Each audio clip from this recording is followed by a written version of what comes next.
Good evening, council. It's 5:45 p.m. We'll call our special council meeting to order for Wednesday, December the 14th, 2022. Number one, call it order. We did at 5:45. Number two is our declaration of pecuniary interest. Does any member of council have a declaration of pecuniary interest on tonight's agenda? Seeing none. Number three is our approval of the agenda. We have a motion that the agenda of the special council meeting of December 14th, 2022 be approved as presented. A mover, Deputy Mayor LaRose, and Councillor Waters is second. Any discussion? We'll call for the vote. All in favor and opposed? That is carried. Number four is in-camera items. In our agenda package, there was a report for committee appointments.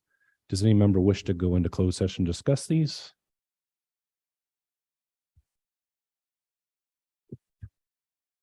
Councillor Liver. Your worship, I don't see a need for going into closed session. I think I don't know about other members of council, but I'm certainly good with the way it sits. Thank you, Councillor. Any other members wish to go into close? Okay, seeing none, we will move the motion as presented. For clarity on this, we had a number of public members apply for boards and committees. We have to review these as council before it's publicized. So that was why it was on our closed agenda for tonight. So I'll read these out and then we'll look for a mover and a seconder. That the council approve the town advisory board and committee appointments as follows for the 2022-2026 council term. Committee of Adjustment, Councillor George Vedabunker and Lois Lipton, Robert Cummings, Stuart Starbuck, and Larry Kaskanen.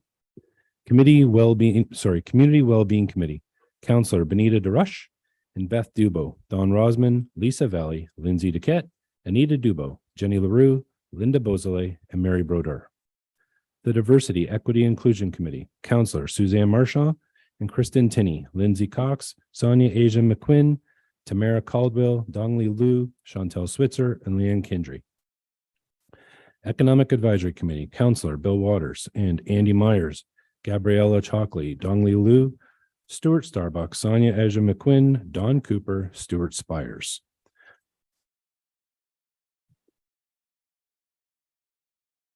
Huronia Airport Commission, Deputy Mayor Dan LaRose and Bill Snellgrove. Library Board, Deputy Mayor Dan LaRose, Councillor Bill Waters, Elizabeth DeRush, Lindsay Cox, Lucy Charlebois, Peter DeCourcy, and Lindsay Duquette. Museum and Heritage Committee, Councillor Doug LaRue, Irene Ashworth, Joe Maurice, Karen Ryan, Richard Brady, Terry Brophy, Tony Juno, and David McRae. Police Services Board, Mayor Doug Rawson, Councillor George Vedabunker, and Brian Cummings.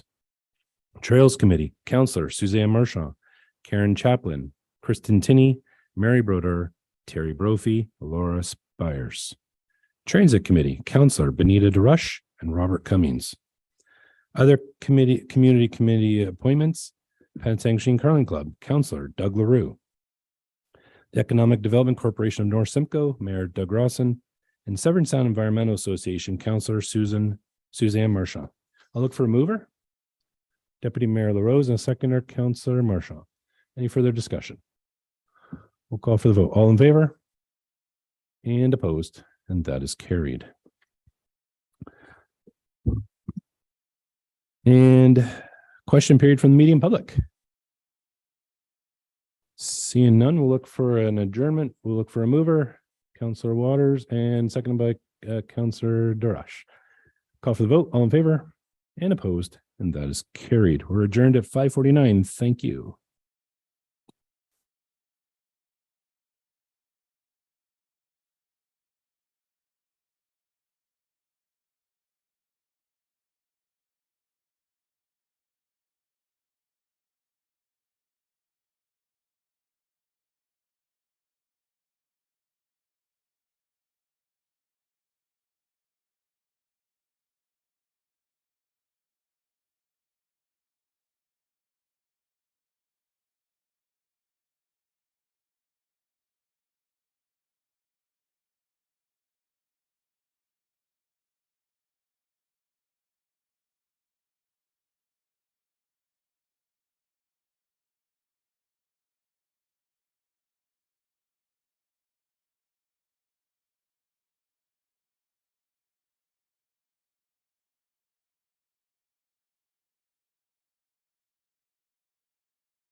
Seeing as it's just shortly after 6 o'clock, I think we'll get our public information session going. I'd like to thank everyone for coming out tonight to attend our public information session for our water and wastewater utility rate study. And earlier this year, we retained BMA Consulting, who completed our last utility rate study in 2019. We have Jim Braziz from BMA Consulting here tonight to show a presentation on our utility rate study, a summary for those in the audience and for members of council. So I'll ask Jim Braziz to come to the podium and go over the presentation. And we'll have an opportunity after the presentation to have any questions or comments made. Either Jim is probably well positioned to answer any of them, but we also have Mo Lefebvre, our chief water operator, and myself here to assist Jim with any questions. So Jim, welcome. Thanks, Brian. Members of council, worship, members of the audience. Yeah, I'd like to highlight what we did in terms of the preparation of the long-term financial plan for water and wastewater.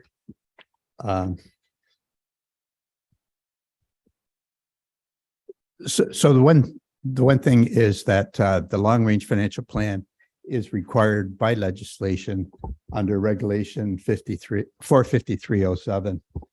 The town has taken a very proactive approach in this regard. The regulations only call for a 5-year financial plan. And what council has, or what Pentanguishene has decided to do is prepare a 10-year financial plan. And the regulations also only require that the financial plan be prepared for water, but we've also prepared the financial plan for wastewater. One thing to keep in mind in terms of the long-range financial plan, it's a dynamic document. It's based on, we're doing a projection, so obviously it's based on assumptions. And anytime those assumptions drastically change, I'll present the assumptions that we prepared this on. But if they drastically change, it's recommended that the financial plan be looked at and changed accordingly. In the preparation of the long-range financial plan, we've established certain guiding principles on which to base the plan.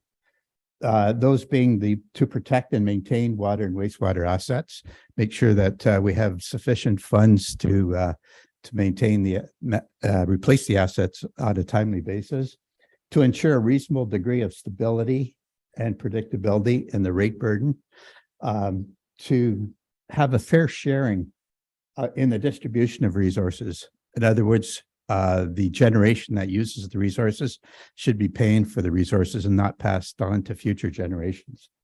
To have sustainable cash flows, and finally, to have financial flexibility. In other words, to have sufficient reserves to meet emergency type situations. So that was the basis on which the plan was prepared.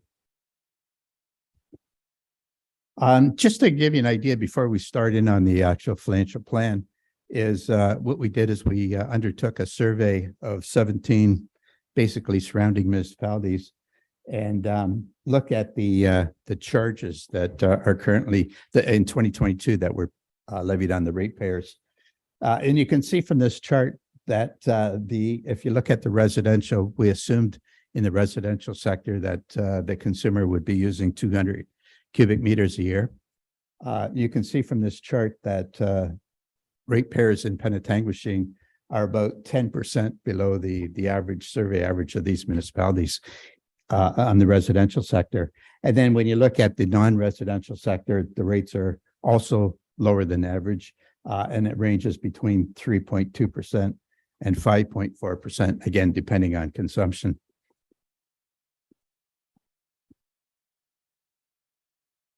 So as I say, the long-range financial plan, you have to build in certain assumptions to do the projection. And these are the assumptions that we prepared in the preparation of the long-range financial plan. We assumed inflation at 5% for fuel and insurance, and then 3% for all other expenditure types. One of the big things too, in terms of the assumptions and the preparation of long-range financial plan, is to have an assumption on consumption. To come up with your rates, you look at the total expenditures divided by the projected assumption to come up with the rate. And you can see from this chart here, in terms of consumption, between 2016 and 2018, and comparing that to 2013 to 2015, there was about a 20% drop in consumption. So, as I say, as a result of the drop in consumption, what ends up happening is the rates increase. The reason for that is the majority of the expenditures in water and wastewater operations are capital related expenditures and essentially are fixed, and they don't vary with consumption. And then between 2019 and 2021, there was a further drop of about 3%. So some of the reasons for that, we see a decreasing residential consumption. There was a loss of a major industrial customer, high school closure, and reduced hospital consumption of one of the big users in the municipality. So what we did is, so again, to project the long-range financial plan and consumption, we're using the 2019 to 21 average consumption of about 833,000 square meters. And we don't anticipate large reductions from here on in. We think we've gone through that.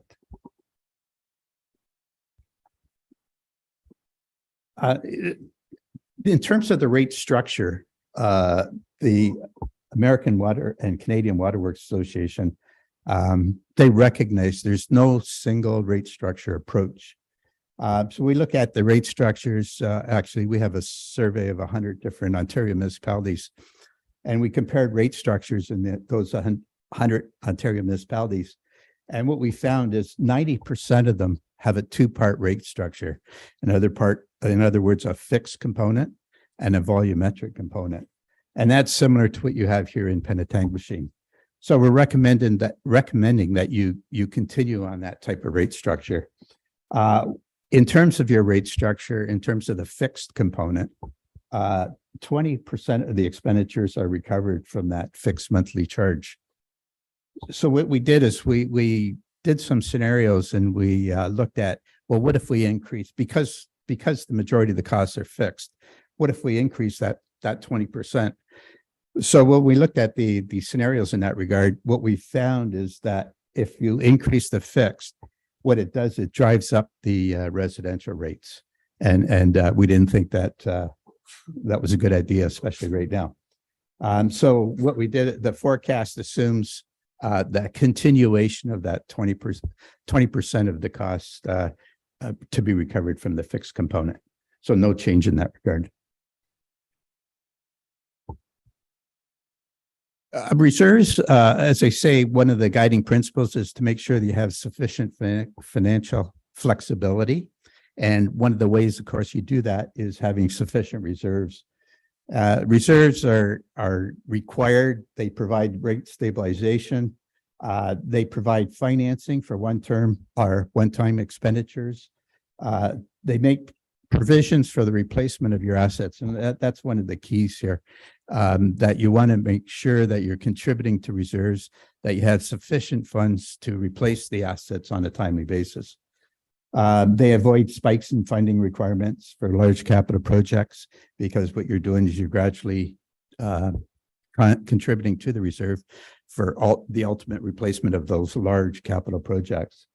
They provide a source of internal financing, especially right now, rates are going up. So you want to limit as much as possible debt financing. You want to ensure adequate and sustainable cash flows, and they provide financial sustainability. So in terms of, again, going back to reserves, and as I said, one of the keys in terms of the reserves is to contribute for the capital replacement of your infrastructure. And there was an asset management plan that was fairly recently completed in 2022. And in that asset management plan, what it recommended was that in terms of the water operations, that you should be contributing to the water reserve on an annual basis, almost $1.2 million. And in terms of the wastewater, you should be contributing just in excess of $1,070,000. And when we look at the 2022 budget, in terms of the water, the reserve contribution is currently $347,000. So you can see that the difference between the recommended in the water, the difference between the recommended reserve contribution and the budgeted contribution, there's an $824,000 annual deficit. And in the case of the wastewater, there's an $893,000 annual deficit. So one of the keys in the long-range financial plan is to phase in your rates to gradually move up to the recommended contribution in terms of the asset management plan. We understand, we realize that you can't just do it in 1 year. So what we're recommending in the long-range financial plan is a phase-in contribution to gradually build up to those numbers. One of the things that when you look at the infrastructure and the timing of the infrastructure, a lot of the large capital expenditures don't occur until 15, 20 years. So that provides this opportunity to gradually build up the reserve contribution to come up with the recommended contribution in terms of the asset management plan. So that is incorporated in the long-range financial plan is a gradual increase in that capital replacement reserve.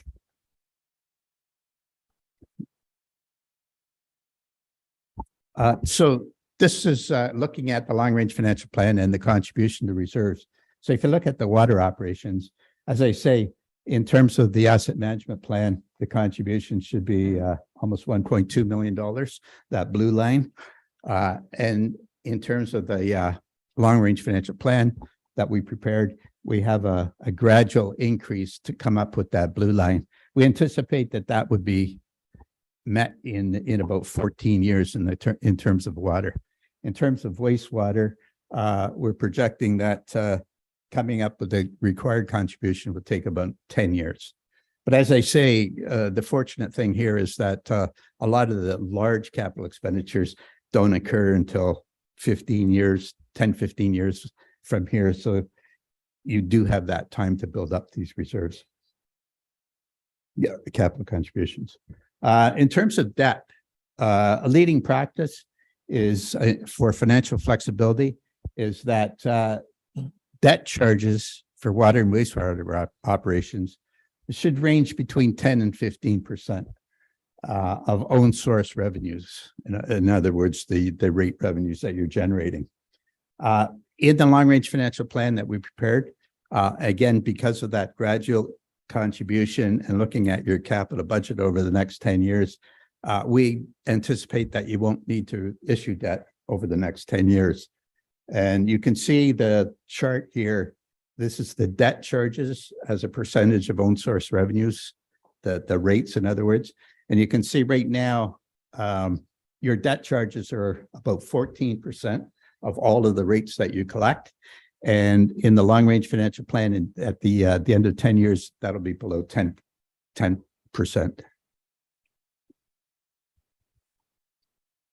So this is just an illustration of what the budget will look like on a go-forward basis. So you can see on the top, the water operations.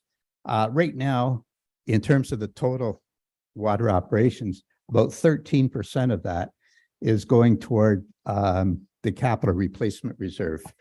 And then when you look at the projection at the end of 10 years, about 23% of your budget would go toward that capital replacement reserve. And in the case of the wastewater operations, currently it's about 10% going to the replacement reserve.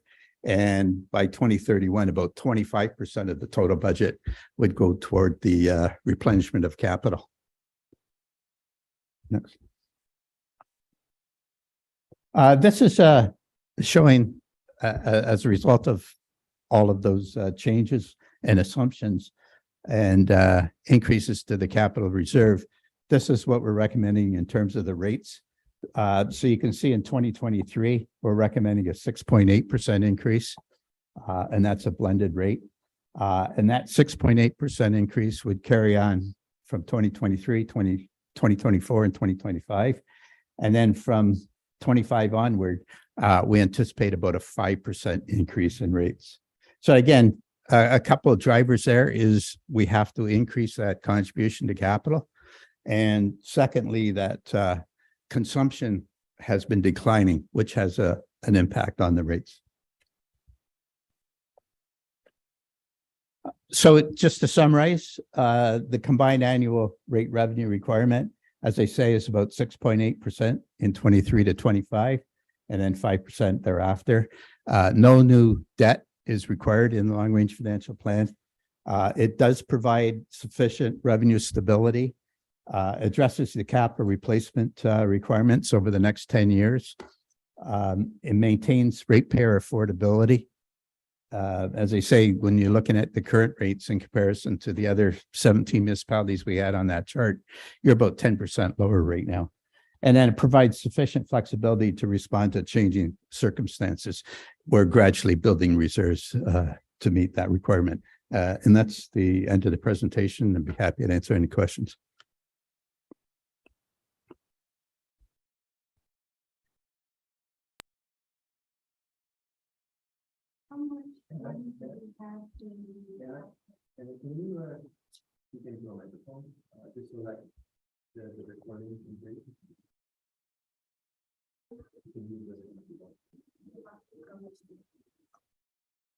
I would like to know how much money is in the reserve that you're trying to build up and increase every year.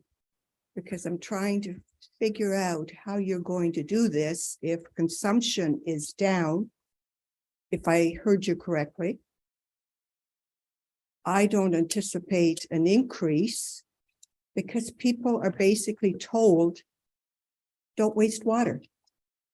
So how are you going to increase the consumption rates in order to increase your capital reserve?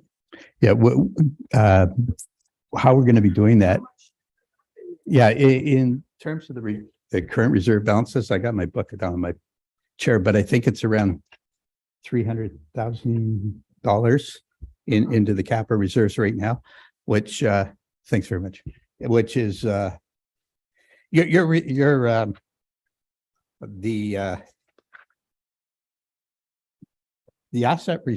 estimated asset replacement cost is in the water operations is about $72 million. And in the wastewater operations, it's about $67.5 million. So you can see there's significant capital infrastructure that's involved in that. In terms of your question with regard to the reserve, the current reserve balance is got the current page, sorry.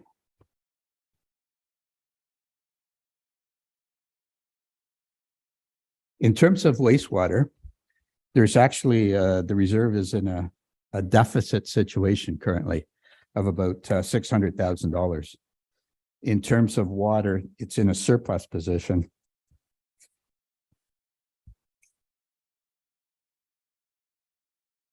Of about 500. So in total, when you combine that, or no, actually it's 700. So when you combine the two, there is a positive reserve balance combined. But as I say, the wastewater reserve is currently negative. How we're going to build that reserve is, as I say, what we did is we looked at the expenditures, we inflated them by those factors that I talked about, those assumptions, and we're increasing the rates by blended by 6.8%. So that 6.8% increase in the rates would provide the extra capital that's required, that would be required to transfer to the reserves. Does that answer your question? My concern, once again, is if you keep increasing the water rates and the sewage rates, you're going to see a lot of people moving. That is, in terms of, And once again, is the burden falling on the residents that are basically staying here?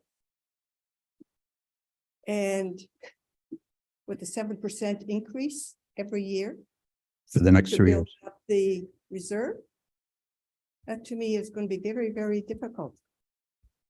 I understand, it'll increase the burden to the ratepayers, obviously.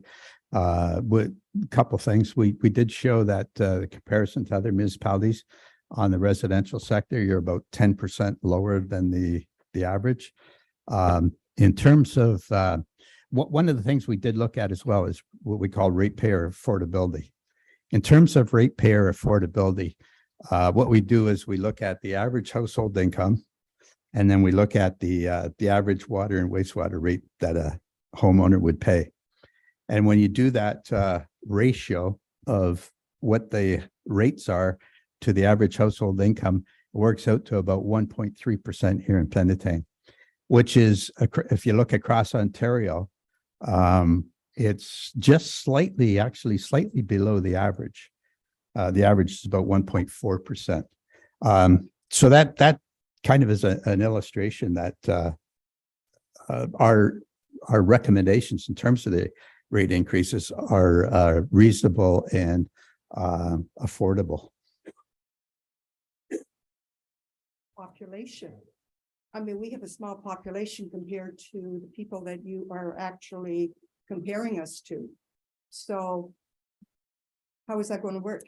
Well, they have larger infrastructure, increased costs. Well, if you look at the financial projection with the assumptions that we made and the assumptions with regard to the rate increases, it does provide that extra capital replacement. If you didn't increase the rates, and therefore what you'll be doing, one of the guiding principles was that current ratepayers that use part of the asset should be paying their share of that.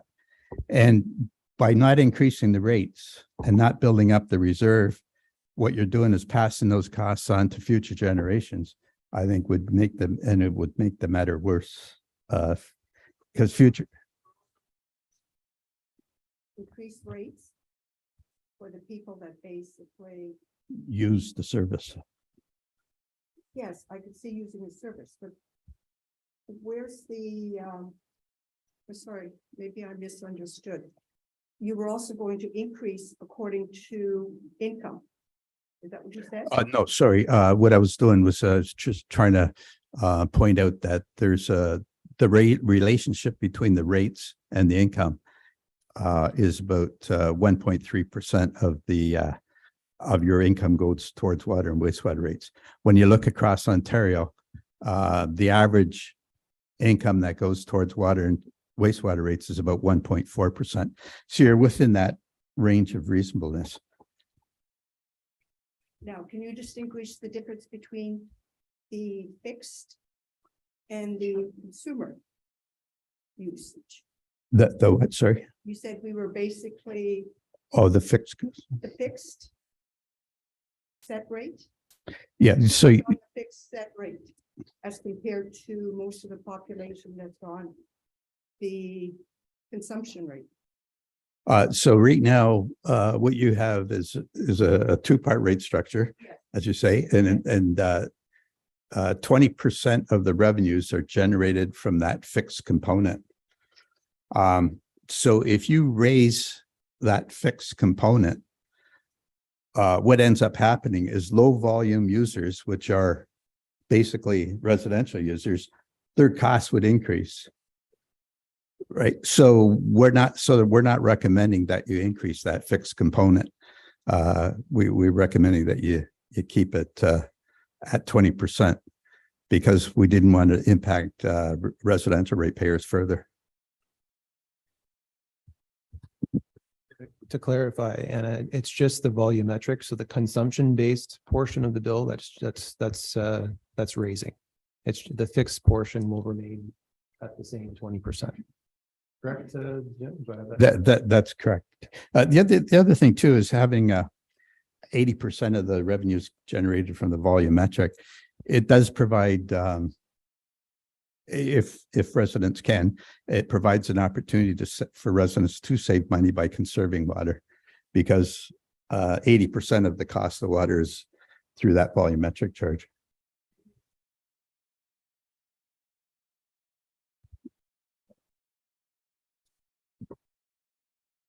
Carolyn Lerner. I love the charts. Is it possible, Brian, to have that put online that we can look at it? Because there was a lot of information there. Absolutely, we can have that online. It's also going to be presented again next week at next week's budget meeting. The same presentation, so it'll be available on through the agenda as well.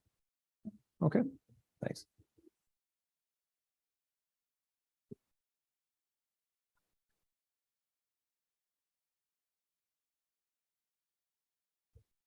Jim, Gerald Miller. You commented that the total capital, expected capital budget for water was about 72 million. The and for replacement, Wastewater 68 or vice versa. that's the replacement cost. That's replaced. How far out is that replacement? Because we're only going to pick up about 20 million over the 10-year period, less than that really, over the 10-year period. So how far out is that replacement? Yeah, I think in the asset management plan, about 33% of those assets, I believe, are basically close to the, They're at that 10 or 12, Yeah. 14 year level. but the large, when you look at the asset management plan, the large expenditures don't occur until 10 or 15 years out, depending on water or wastewater. So there was a time to gradually build that reserve to meet those expenditure requirements. And in the water budget, are we still looking for a well to replace Payette? Yeah, I can field that one. We're still undergoing a study for a secondary water supply. We're actually hoping to bring another meeting like this one, a public information session in the first quarter of 2023. Well, Sorry? how close are we to the well? It's, Getting the supply, I should say. and that's what this study is meant to do, is to select a secondary water supply. Yep.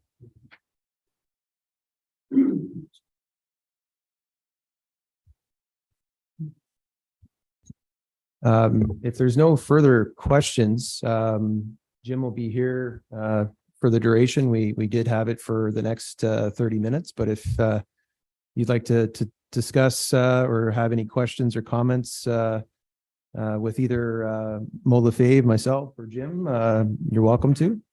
But I'd like to say thank you, unless there's any questions from council that's in attendance tonight. And I will say again that we'll have a similar presentation next week when this study is brought forward for consideration at the next meeting. Thanks, Jim, and thank you for the presentation.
Good evening, council. We'll call our council meeting to order for Wednesday, December the 14th, 2022 at 7 p.m. We'll start with our welcome and council commitment, and we'll start with Councillor, if all council can rise, we'll start with Councillor Drush. If you can lead us through the French version of our council commitment, please. Thank you. Nous sommes reconnaissants des nombreuses grâces accordées à Penetanguishene et à ses citoyens dont la liberté, les possibilités et la paix dont nous jouissons. Que nous soyons des intendants dignes de tout ce qui nous a été confié. Nous demandons que toutes les personnes présentes et celles qui n'ont pas pu se présenter nous aident à promouvoir une bonne gouvernance. Que nos décisions à titre de membres du Conseil soient éclairées et que nous soyons tous renforcés à prendre conscience de nos devoirs et responsabilités. Que l'on nous accorde la sagesse, les connaissances, la volonté et la compréhension qui nous permettront de préserver la bonne fortune de la ville au bénéfice de tous, ainsi que de faire de bonnes lois et prendre de sages décisions. Merci de votre présence. Thank you, Councillor Drush, and Councillor Vadbunker. Thank you, Worship. We are grateful for the many gifts which have been bestowed on Penetanguishene and its citizens, including the gifts of freedom, opportunity, and peace that we enjoy. May we be worthy custodians of all that has been entrusted to us. We ask that all in attendance and those that could not be here assist us in promoting good government. May our decisions as members of council be enlightened, and may we all strengthened in our awareness of our duties and responsibilities. May we be granted the wisdom, knowledge, will, and understanding to preserve the good fortune of the town for the benefit of all and to make good laws and wise decisions. Thank you for attending. Thank you, Councillor Vadbunker and Councillor Drush. Number 3 is our approval of the agenda. We have a motion that the agenda for the regular council meeting of December 14, 2022 be approved as presented. A mover, Deputy Mayor LaRose, seconder, Councillor Marchand. Any further discussion? We'll call for the vote. All in favor? And opposed, and that is carried. Number 4 is remarks and comments. I just want to start tonight by saying thank you to you, Jeff, and staff for the safe onboarding for our council, orientation, and the phenomenal inaugural that staff contributed and helped for a few weeks ago. So thank you to you and staff for that. I want to thank all of council for their participation in our Festival of Lights a few weeks ago. And to Councillor LaRue, my apologies for missing you on the mayor and council message. Thank you, Deputy Mayor, for leading us through that. We have announced the Winterama celebrations coming up, and you can find on the website about our Winterama parade. So we're looking for community support. So please come to our website and look for that. Also want to acknowledge Chief Ryan's retirement, which I know you're going to speak to tonight, Jeff. But as we all know, Chief Ryan's been with municipality for a long time. He served the community well, and we just want to recognize that. And to watch our website and information, there will be some more public consultations regarding our budget coming in the near future. So please stay tuned for that. Deputy Mayor LaRose, any comments that you will share tonight? No. Councillor Waters. Councillor Drush. Councillor Vadbunker. Thank you, Worship. I'm going to pick up on something that you mentioned. I just want to acknowledge the hard work of our event staff, Marla and Roy and Sarah, who was there the night of the Festival of Lights. The weather wasn't the greatest, but we persevered. It started to rain a little bit. So, yeah, it was a true team effort. But I just want to acknowledge and thank everybody that contributed to putting that event on, and the Dock Lunch for providing the hot cider. It was very good. Thank you, Worship. Thank you, Councillor Vadbunker. Councillor Marchand. And then Councillor LaRue. Thank you, Your Worship. Just like to acknowledge that yesterday I had the occasion of attending a bus tour to Casa Loma through the Penetanguishene Library Board.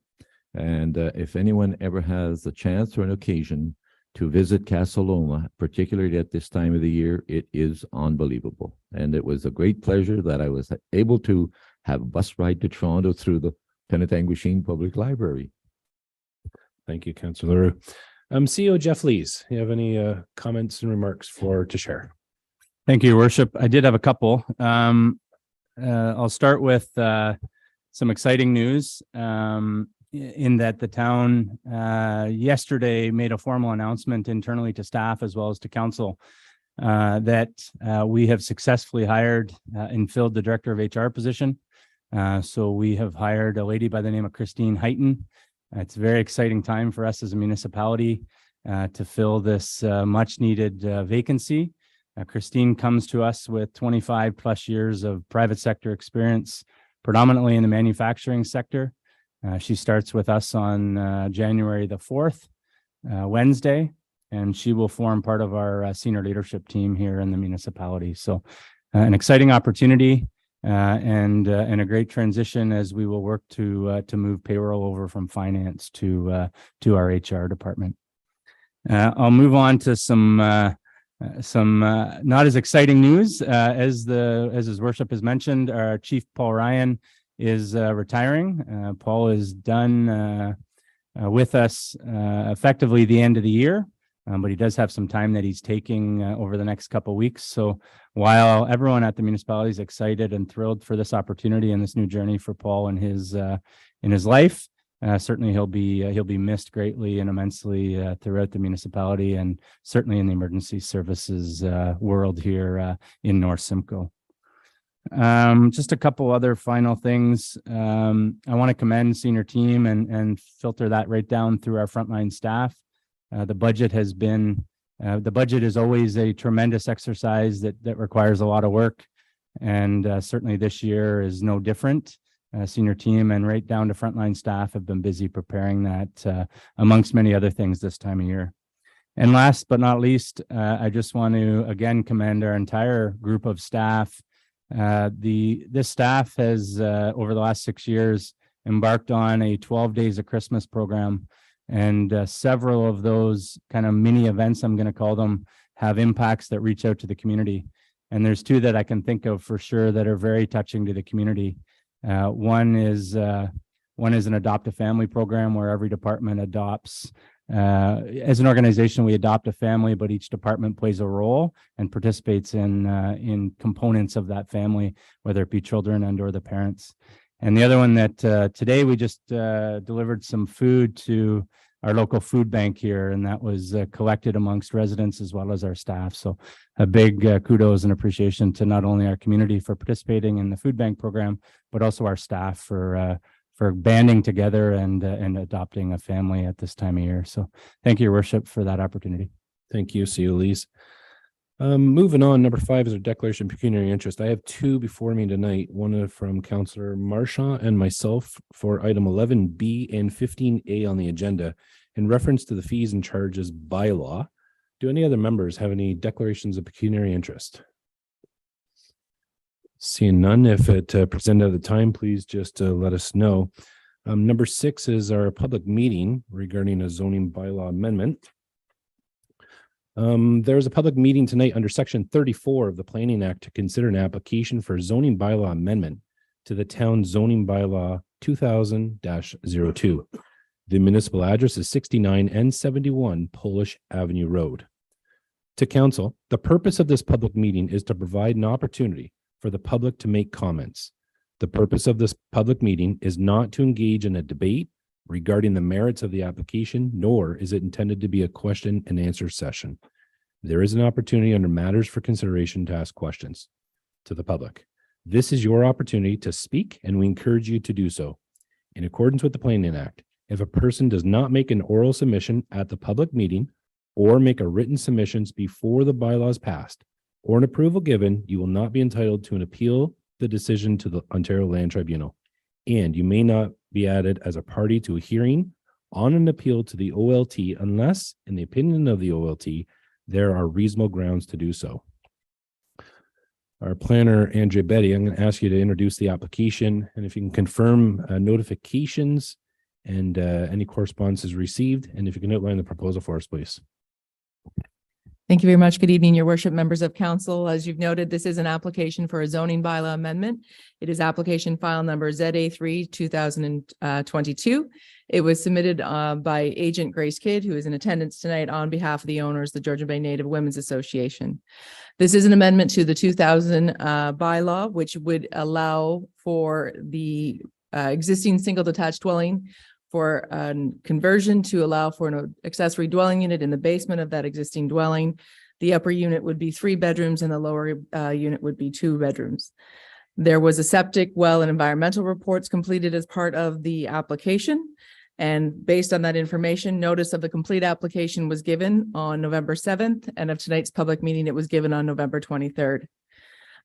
In the staff report later on, you will see that there is some correspondence from the town staff regarding the application, as well as we received 2 letters that were submitted subsequent to the agenda being published that was delivered on desk to you this evening.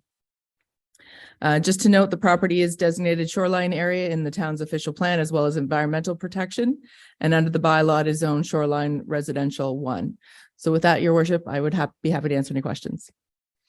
Thank you, Ms. Betty. Is there an applicant or an agent here to speak to the applicant this evening? Thank you very much. I believe Grace Kidd is here. I'm not sure if she's prepared to give a presentation, but I'm sure she'd be happy to answer any questions. Okay. I'll turn to the audience. Does anyone wish to make any comments on the application based on the land use planning issues relevant to this application?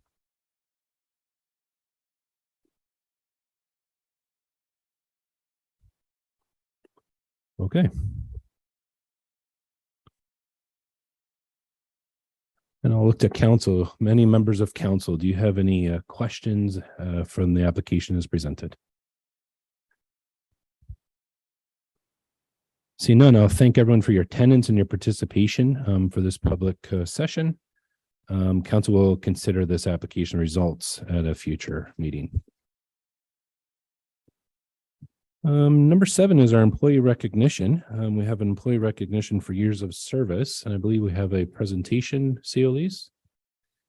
Thank you, Your Worship. What we're going to do is we're going to pull up a little video, and maybe I'll just provide a few remarks. Every year we have a number of staff that provide a great deal of years of service to this municipality and the community. This year is no different. When COVID hit, we had to pivot a little bit, just like everyone did, and we moved to more of an electronic recognition. In addition to this, what will complement this is next week we'll be looking to hand out years of service certificates to everyone, as opposed to doing it this evening at council. But certainly this evening, we're going to show a little video, and then following that, we will be hand delivering certificates, as well as a small token of appreciation from the municipality to our staff in next weekend or the early new year when we can capture them. So with your indulgence, Your Worship, we have a video we'd like to share. Yes, please.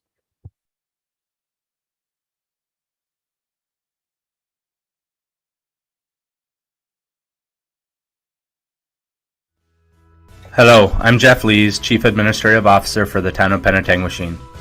Today we have a group of employees that in 2022 completed anywhere from 5 to 20 years of long-term service across a variety of different departments.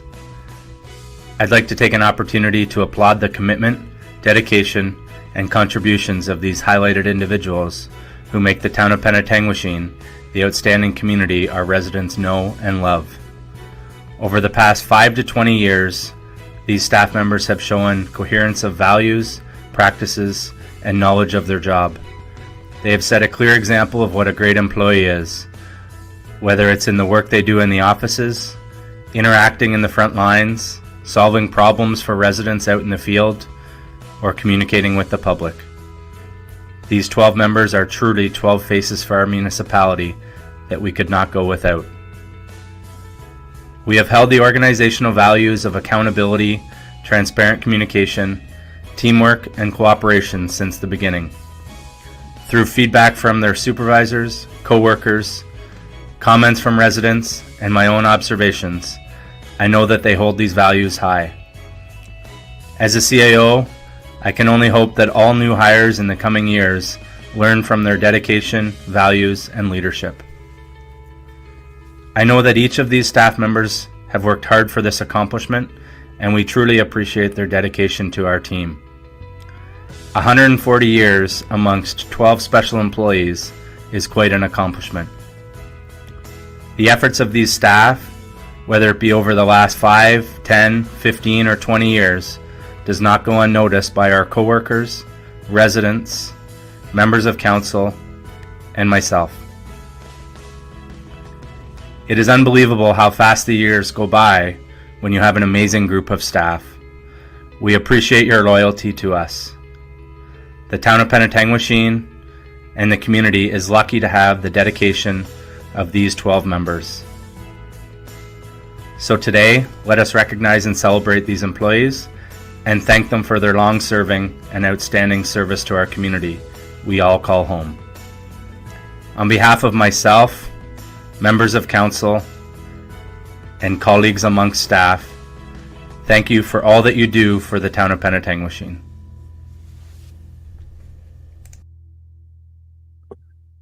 Thank you, CEO Lees, for that.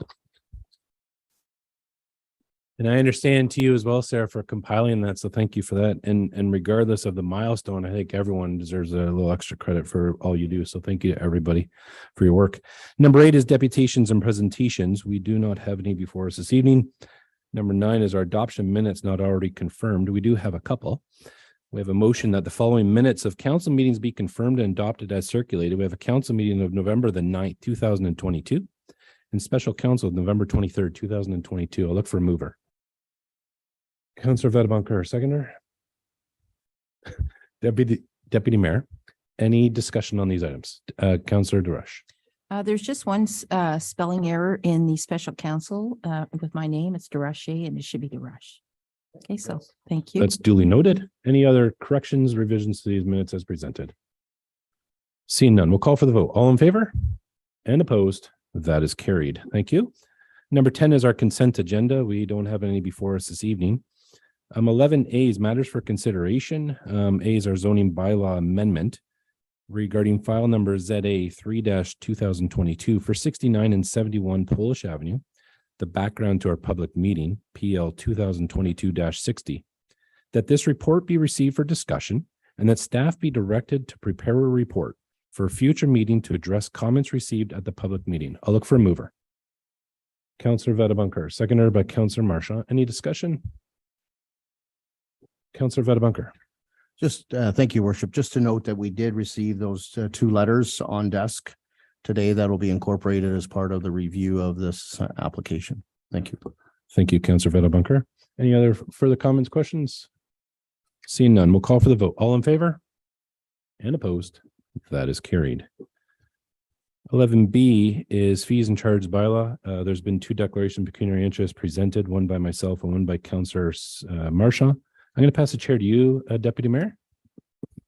Thank you, Your Worship. What we have in front of us tonight is the update on the fees and charges bylaw annual update. So did anybody have any issues with that?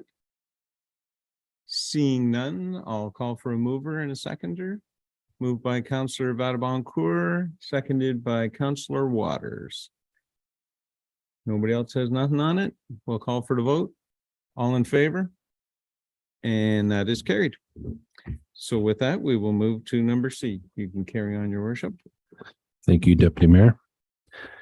11C is our temporary extension to the building services agreement with the town of Midland, PL 2022-52, that the town of Penetanguishene agrees conditionally, subject to approval by the town of Midland Council, to an extension of the current joint services agreement for a period of 1 year for the provision of the Ontario Building Code Act services to the town of Penetanguishene from January 1st, 2023 until December 31st, 2023 for $137,050, and that upon confirmation of approval by council of the town of Midland, the mayor and clerk be authorized to sign the agreement, after which it will come into effect on January 1st, 2023. We'll look for a mover in a second, and then we'll have the CO speak to us. So a mover, Councillor LaRue, seconder by Councillor Vadabonker. CO Lees, I'll just have you speak to this for a moment, and then we'll have some discussion. Thank you, Your Worship. I think maybe what I would just add is I think the report is very well done that our Director of Planning and Community Development has done and authored. I would just add that certainly from the town's perspective, we look forward to engaging or continuing to engage with our friends at the town of Midland to work towards a more longer term agreement There's been lots of discussion and lots of collaboration over the last several months. And the idea with this extension is that it's a short-term extension to get us through the next 12 months. We understand that our friends in Midland are going through a building fee study, as well as looking at kind of the big picture as it relates to their costs. So we certainly look forward to continuing that conversation and reporting back to our respective councils in late spring, early summer, kind of in the May-June timeframe. So that would be what I would add. And in addition to that, there's other shared service discussions that are also occurring, but I'll leave it at that at this point, given this item is just relative to building. Thank you, Your Worship. Thank you, Seelys. Any member of council have any comments or questions regarding this item before us? Deputy Mayor.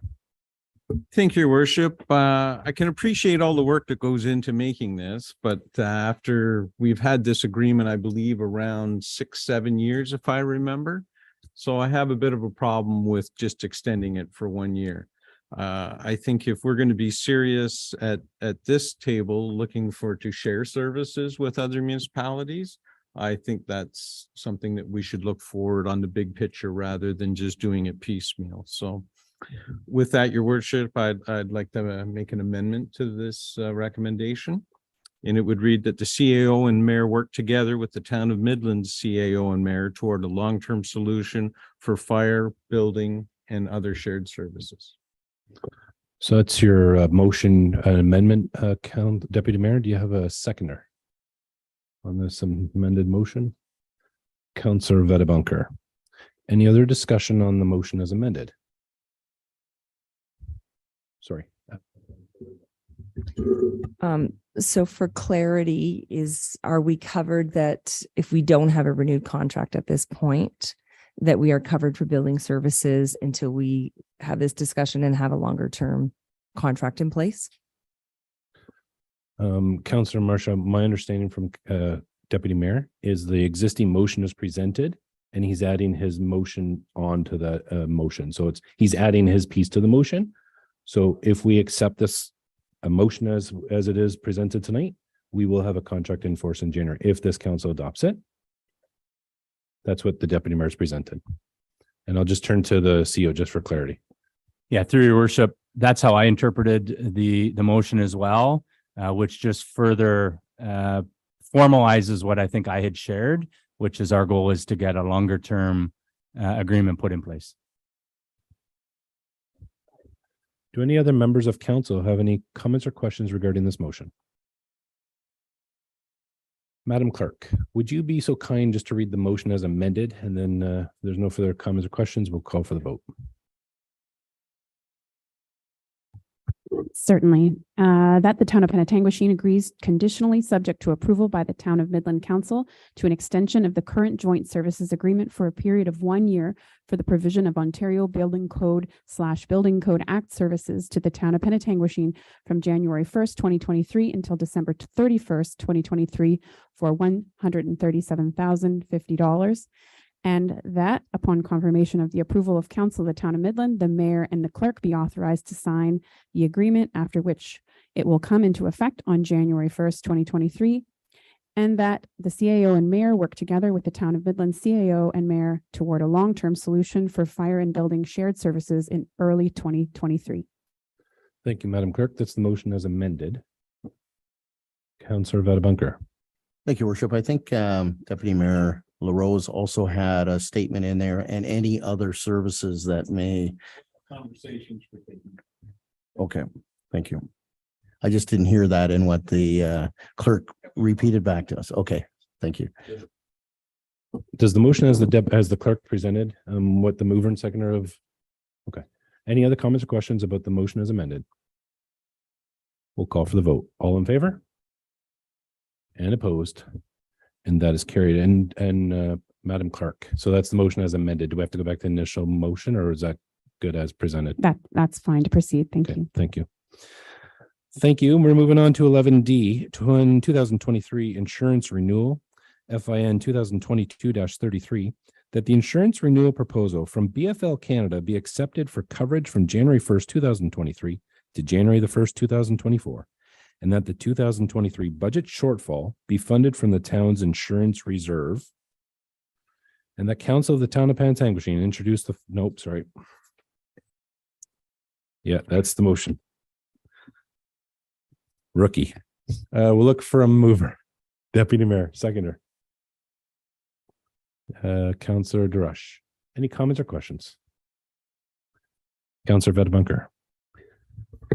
Thank you, Worship. Our treasurer is here this evening and think that from the report, she may want to comment with respect to the increase that's being proposed. It's a fairly substantial increase, and the reasons are outlined in the report. But from 2022 rates to 2023 rates, it's 13.5% higher, or about $70,000 that has been incorporated into the budget. And even then, we're a shortfall of about $17,000. So it's a significant increase. And if I'm to read this report and understand correctly, all of that has been incorporated into our budget at 2.35% proposed for 2023.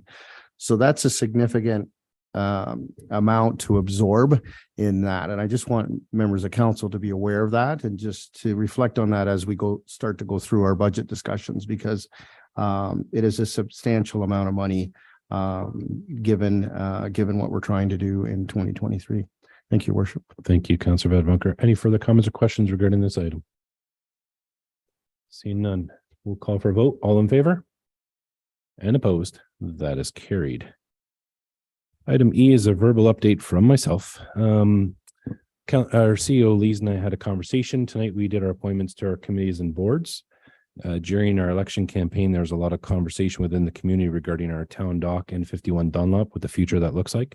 And we thought before we present what the committee appointments would look like for there, we bring it to this council tonight to give staff some clarity about what the future terms of reference for those two committees would look like from this council's perspective, and that the CEO will come back with draft terms of reference for committee of the whole to review and finalize. Once council's confirmed the terms of reference for those two ad hoc working groups, we'd then do a public call for participation on those two work groups. So I think to make this easy for us tonight, maybe we'll just give every member an opportunity to speak to what they feel is important to these items. Staff will document what those look like, and then they'll come back with the draft terms. Does that work for council for this evening? So why don't we start with the Town Dock Ad Hoc Committee? We'll just start maybe to you, Councillor. I'm just looking at my left, and we'll just, some things that may be important, we'll work our way through.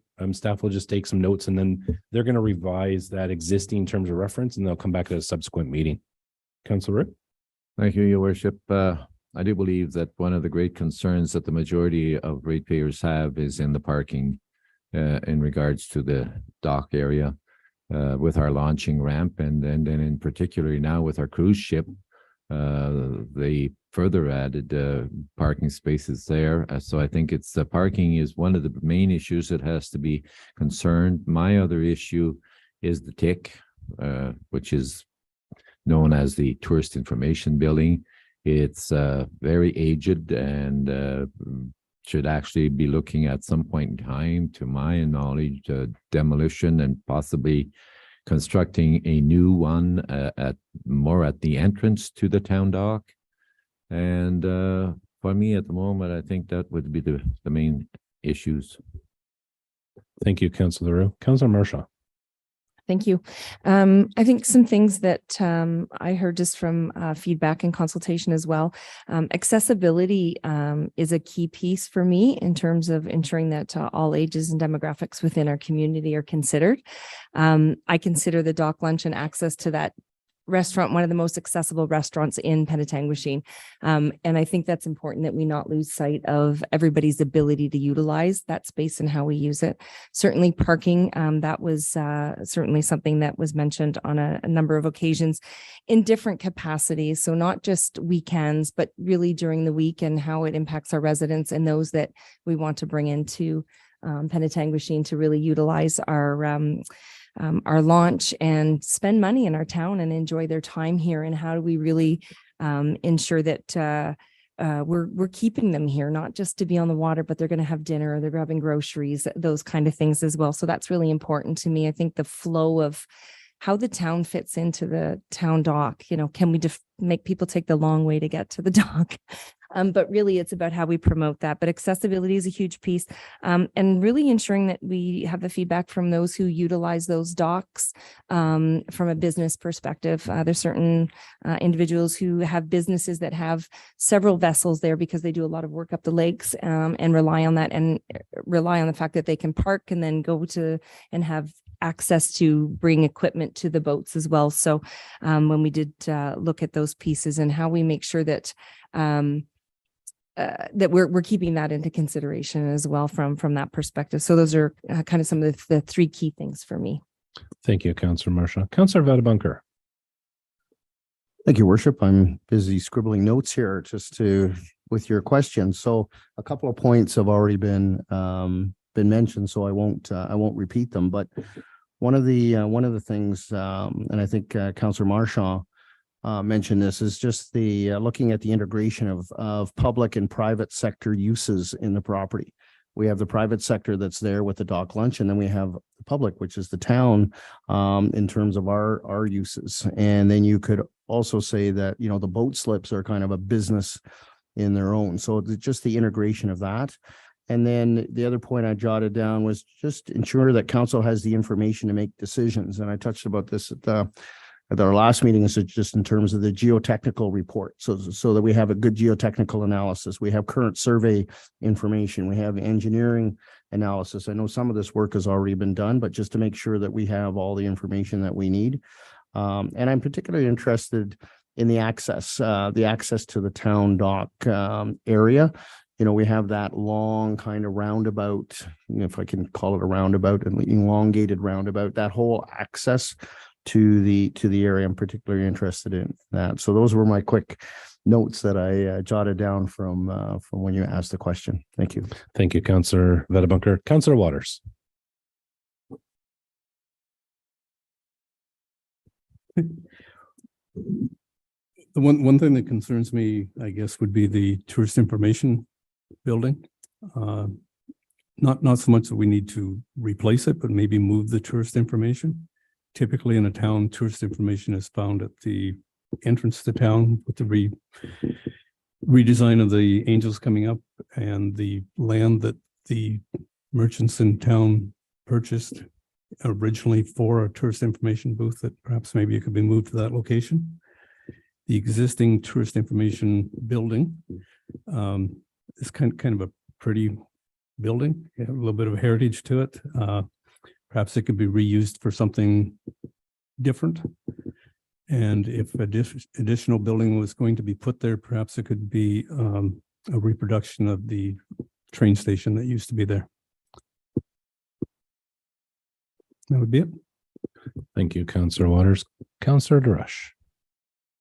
Thank you so much. For me, I guess it would be very important for this site to become multi-use, in the sense that I know there's parking there for boaters. I know there's the hub of that usage. There's the cruise, but for Joe Blow who wants to walk down to the dock to the town dock, it's a little bit intimidating. There's lots of cars. It's a big parking lot. You're kind of looking, what's there for me? So I think we need to decide what it is that we want to make that site look like. What is the vision of that site? And I know that that's been done, and I think it was probably a little overzealous in the sense that there are certainly price tags attached to everything that we do. But I want that to be a hub where everybody's got something to do there. And at this point, I don't feel that we've either sold it that way, or we've marketed that way, or we show it that way. So I would want to see more a variety of usages. I would want it to be more welcoming in the sense of, because now when you arrive, it's a parking lot that you see. So we need to think about how we want to put that fresh coat on to an asset that we have that's spectacular, but that we haven't sold it well. So that would be really important for me to see in the terms of reference. Thank you, Councillor DeRush. Deputy Mayor LaRose. Thank you, Your Worship. I think most of them have been taken up tonight. Parking is a big deal for me. The entrance, as Councillor Vadabon-Cour stated, is kind of outdated now, how that turns. I'd also like to see something done with our tourist information center. It's the building is having some problems. I don't know if that's the right location anymore. It would be something to be looked at. I'd also like to see how it ties into the area of the entrance into the sewage treatment plant and how that wraps around, so that when you're in the town dock area looking towards that, we need to incorporate that on how to get into our park. So I think that would be a big deal as well. But other than that, everything else is covered. Thank you, Deputy Mayor, and thank you, members of council. I know CEO Lees and staff will take that back. I won't echo everything everyone said. Parking's been near and dear. I want to echo what you said, Councillor LaRue, about the TIC office. I think that's one, low-hanging fruit that we can really move on. One thing I heard from a lot of people was the opportunity that the town dock presents the community. I've heard from so many people that our launching ramp and our facilities is the best on Georgian Bay, and people come from all over to our facilities. I think we have to capitalize that from an economic opportunity. And I don't mean just outgoing, I mean incoming. There's been a lot of conversations about people that do the loop and the loopers and how we can bring them here. I think we got to look at that from a market capture standpoint. I know when talking to people about utilizing the slips, and I think Sherry presented this a little while ago about there's not enough availability there. Is there an opportunity that we could move slips over in front of the STP plant and have more larger vessel access at the main T dock and really look at that from an economic driver? So I'd like to really look at that. During our gap analysis from the Economic Advisory Committee, we're looking at what is the heart of the community. And I think it's the town dock area. If everybody you talk to has been coming here for a long time, it resonates and starts from there. So I think that's the heartbeat and where it starts. And I think we got to put all we can of what you were saying, Councillor DeRush, about that being the hub. But I want to echo about the parking comment. Maybe we need to move it a bit, but we need to make that work. One more final thing that people made mention to me was we have a lot of traffic coming and going out of there. What a great opportunity if we could somehow have an ability to do a pump out station right there where the sewage treatment plant's right beside it. It sounded logical to me, but apparently there's not a lot of availability for that. And a lot of people utilizing that facility thought that could be a great opportunity. So I just want to put that there as well. So thank you. CEO Lees, do you need any further information? Or you have enough with you and your team to be able to draft up something and bring that back to committee of the whole? Thank you, Your Worship. I think that gives us a good starting point to come back with a draft. Thank you. If members of council are good, I'd like to repeat that process now with 51 Dunlop. And just to set the stage, as we were out campaigning, from what I heard, some members of the community was very passionate about a new proposed recreational complex. Another subset of the population was very passionate about it being affordable type housing. Another percentage of the population felt it could be something that could be a combination with a school. And I think we have to give our full effort on what does this look like. And I think from our concept right now, we need to give staff the same kind of direction. What does this terms of reference for the future of 51 Dunlop look like? And then from there, we take that move forward to what that looks like. So Councillor LaRue, I see you're ready to go. I'll get you to start us off on this. And then staff as well will take some. I thank you, Your Worship, and I'm sure you know where I'm going. 51 Dunlop Street, to me, it's a 13-acre parcel of land that has happened after the demolition of PSS.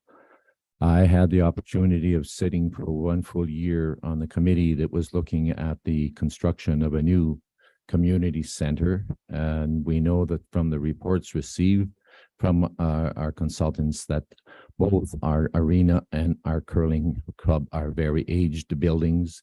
Part of them don't meet accessibility. They don't meet building code. And we know that there's going to be ongoing expenses to keep them going just for a period of years. So for me, I'm looking at 51 Dunlop as the place for a new community center that would house 2 ice pads, one for hockey and skating, one for the curling club, and it would have a walking track for seniors that we would have, again, our community center. It would house our Sports Hall of Fame. It's, we know, a heavy ticket item. And we also, I realize that it would not be done or could not be done just at the expense or the back of the taxpayers. We would certainly have to be looking at funding from the federal and the provincial and possibly the county. But to me, it is the ideal location. It remains central to the municipality. And consultants did advise us that if we were to proceed with such a community center, we would require a minimum of 10 acres of that 13 acres.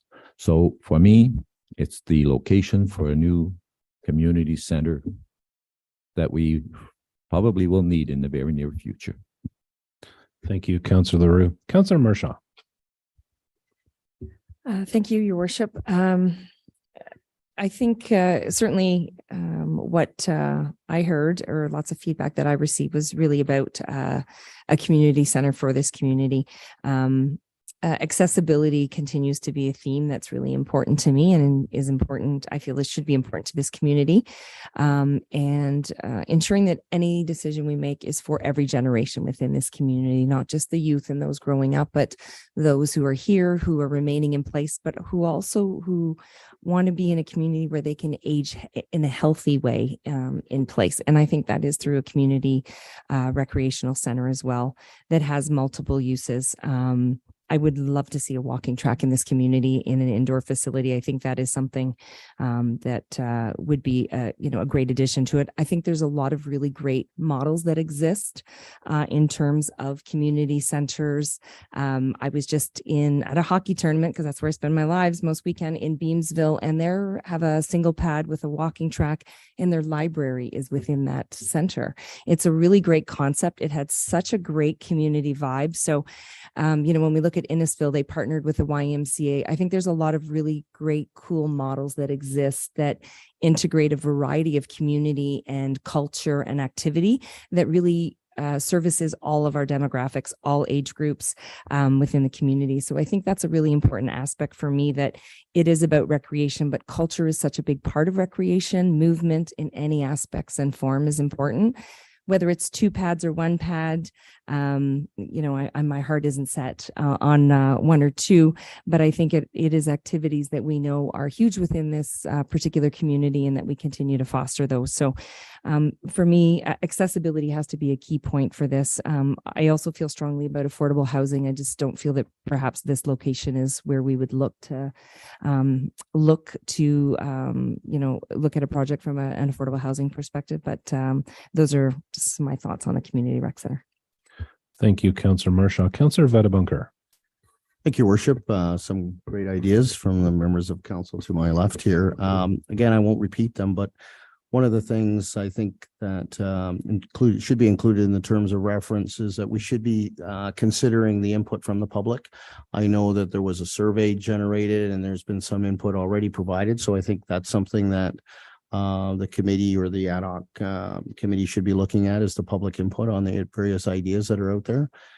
Touched on already is potential partnerships on the development of the property, whether it's with the County of Simcoe in terms of affordable housing, Burkeville Protestant Separate School with respect to potential relocation of the school, but exploring partnerships for the redevelopment of that property. And then whatever we do, I think we need to have a financial plan in place. Councillor Roux talked about that. And conversations I've had with people, people have asked me, when are we going to have this new arena? And I said, well, it's not going to happen tomorrow. It's going to be several years, because we need to have a financial plan. We need to have some money in the bank. We need to have our provincial and federal partners at the table, those types of things. It's going to be a few years, but once we get a plan going, then we can start to implement that plan. So I think that's something that I'd like to see included with terms of reference of the ad hoc committee. Thank you, Your Worship. Thank you, Councillor Vadabunker. Councillor Waters.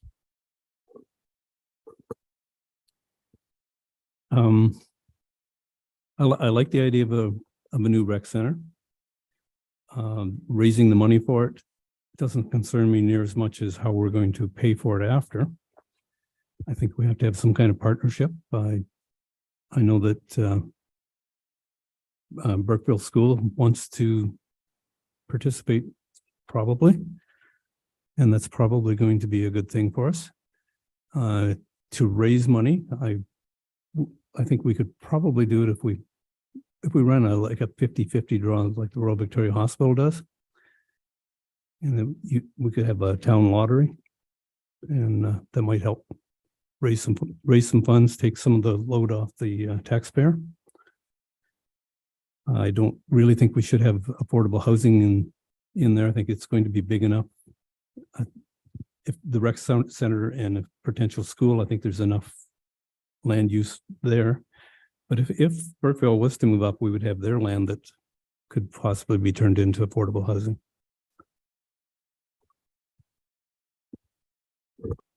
Thank you, Councillor Waters. Councillor Darush. Thank you. I think it's our time to be bold. I think we need to be bold with these decisions, and we need to explore and to stretch and to think and to dream a little bit about how we can build our community around something that's going to be bright and shiny for us. We're going to be we're growing, and we know that we will continue to grow. And we have incredible programming here in the town of Penetanguishene. We have all kinds of things going on, and they're all over the place. They're in schools, they're in, they're in a hall. They're very spread out. And how awesome would it be to be able to say seniors could have awesome things happening in a room at the front where they could see traffic coming in and out, and they could spend their days enjoying times together. We could have our youth also doing incredible things during evenings and weekends. And it could be a living hub of activity for this town. So that's what I'd really like to see. And I envision it to be state of the art, and I envision it to really encompass future needs that our current structures do not offer. They can't. Of course, I'm very mindful of cost, but I also know that there are ways to access funding, and I feel that we're in a really good position to do just that. So those are my vision anyway. Thank you. Thank you, Councillor Darush. Deputy Mayor LaRose. Thank you, Your Worship. I would echo everybody else's comments. I mean, we've covered the whole gambit of what it could be, what it could look like. One of the things we have missed is some storage. If you look at our rec department now, we have no place to put our Christmas lights when we take them down. We don't have any place for any extras, anything for working, anything like that. So on that site, because it's a town-owned site, we need to put up some sort of a storage facility. You know, I echo all the fun and the neat and the cool parts that everybody's talking about. But I think the committee would also have to spend a fair bit of time looking at what it would cost, what would be the affordability. It's no fun to build one pad or two pads and then find out that ice times has to be $3.50 an hour, and that makes it unaffordable. You know, we have to really look at what we could use that for, and would it be affordable? You know, would it include a gym? Would it include playrooms, workrooms, all of that? We have to incorporate that. If it's going to be a big, shiny, new, fancy building, it has to somewhat pay for itself. You can't just say to the taxpayers, it's going to be $50-60 million and your taxes are going to go up $1,800 a year for the next 25 years, plus the amount to look after a new facility. So that would be very important part of that committee structure. Thank you, Deputy Mayor. Winston Churchill once said that we shape our buildings and thereafter they shape us. And that's kind of what I heard from you, Councillor Darush, that let's be bold about where we're going. And I appreciate your passion, Councillor LaRue, on driving this forward. I think a lot of people in the community feels that this is important. A couple of my pieces I just want to emphasize that's already been said, but I think you mentioned this, Councillor Vedabunker, was about let's make sure we're engaging and we get the feedback from the community about what that looks like and be mindful of the costs. I want to just emphasize what you talked about, Councillor Marcia, about the being inclusive of our community. Several years ago, there was a report that came to council regarding our Ojibwe landing site in a partnership with the Georgia Bay Native Friendship Center and a partnership opportunity from a recreation standpoint. I think we've got to relook at all these partnerships. We talked about Burkeville, but let's extend to all these partnerships and what this could look like. And I think there's tremendous opportunity before us. So thank you to everyone for that. CO Lees, do you have enough information to draft up draft terms for this as well? Or do you need any more context? Thank you, Worship. I think that gives us a good picture that we can come back with a draft on. Thank you. We have a motion that council directs staff to draft the terms of reference for the existing Town Dock Ad Hoc Committee, and that council directs staff to draft the terms of reference for the new proposed 51 Dunlop Street Ad Hoc Committee. And finally, that staff bring forward both terms of reference for the committee review in Q1 of 2023. I need a mover. Councillor LaRue, seconder. Councillor Marchand. Any further discussion? Seeing none, we'll call for the vote. All in favor? And opposed? That is carried. Thank you, everyone. That was a good conversation. I think it'll give staff some good move forward on our move on the ad hocs. Moving on to number 12 is presentation consideration reports from Special Committee of the Whole. 12A is our Special Committee of the Whole report for November the 30th, 2022. I have a motion that the recommendations contained within the Committee of the Whole report related to Finance and Corporate Services section be approved. I'm looking for a mover. Deputy Mayor LaRose, seconder. Councillor Vadabunker, any further discussion on this item?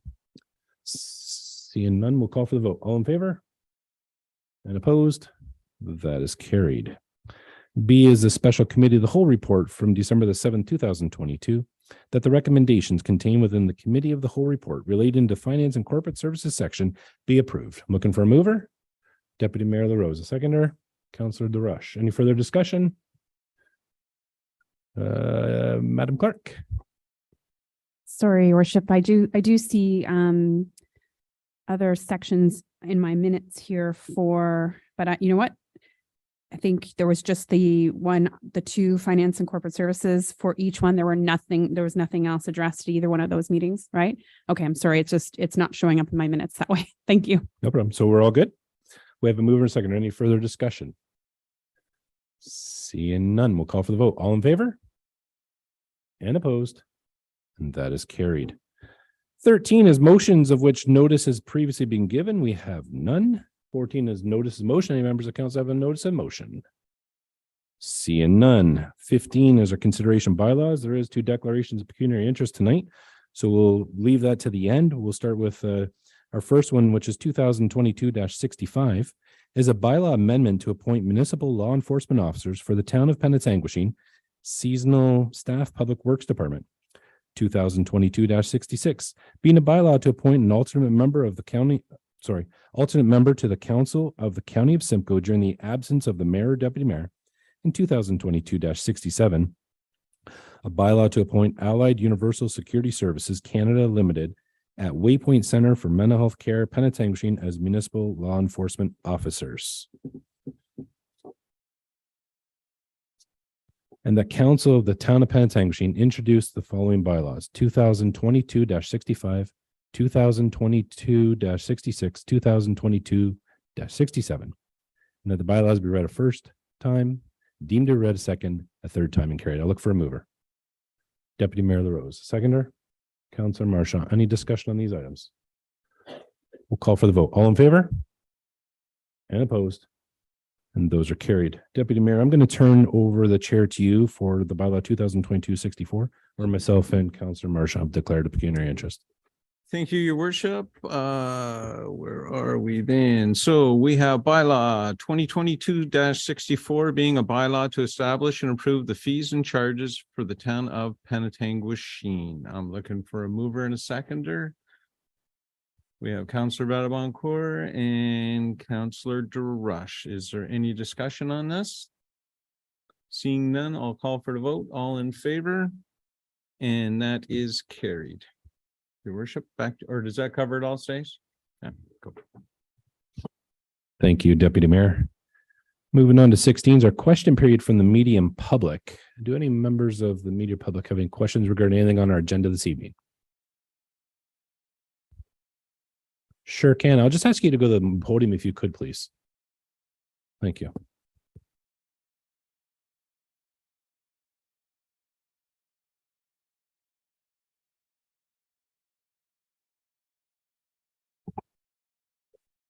Hi, my name's Grace Kidd. I'm the broker of record for a real estate company called Realty Executives on the Bay Inc. Brokerage. And I represent the Georgian Bay Native Women's Association. And I'd just like to make this comment that this is our second application with the Township of Penetanguishene to put in affordable housing, which you all know that you need. But obviously, there's also other needs in this township, this town. That by approving our request for a zoning amendment, which is really why we've asked for it, is because this will be affordable housing. We already have 4 units of affordable housing that we put in within the last year and a half. And we will continue to do that here in Midland and in Tay Township. Thus taking the load off of the ratepayers and the council to do that. So that's my pledge for my organization. Thank you. Thank you very much. Any other members of the public have any comments or questions regarding agenda items this evening? Seeing none.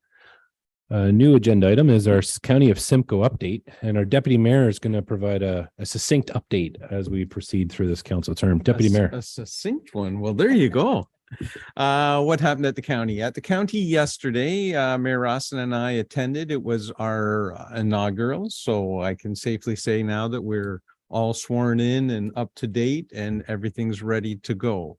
As soon as we were finished with our swearing in and sitting down, our first order of business was to elect a new warden. So I'm happy to announce our new warden for the County of Simcoe is Basil Clark from the Township of Ramera.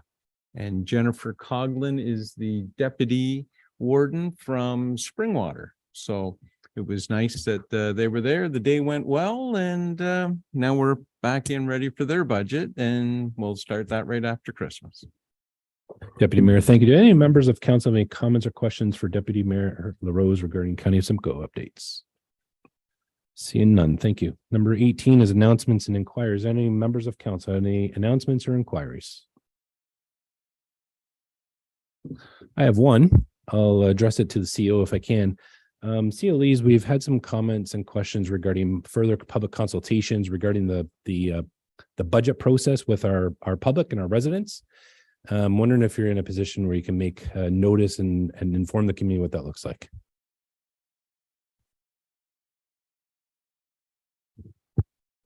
Thank you, Worship. In terms of public consultation as it relates to our budget process, we had a public consultation last week.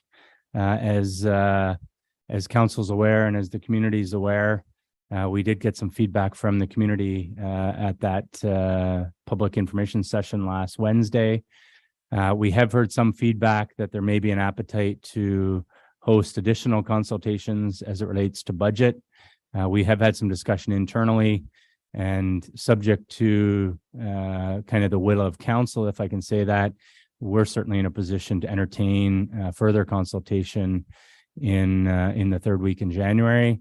And again, subject to the will of council, we can make that as broad as council would like, looking at a potential couple additional options at site-specific locations throughout the community. So, Your Worship, hopefully that kind of gives an overarching view. Thank you, Sealis. And are you looking for any direction as an emotion, or are you just looking for a straw hat? What would you need to proceed? And do you have any indication of dates and locations? I know we've had a preliminary conversation regarding potentially the arena, maybe Georgian Village. So I'm just wondering, how detailed do you want to go, or you're just looking for a... Your Worship, I think really what we'd look for is just kind of a general consensus amongst your colleagues that there's an appetite to do this. We've had some discussion that perhaps Georgian Village and the arena may be 2 locations. I know that was a suggestion made to us as staff. And certainly as from a staff perspective, we can accommodate that. we'd be looking at the 19th of January, which is a Thursday, perhaps an afternoon session at Georgian Village and perhaps an evening session at the arena.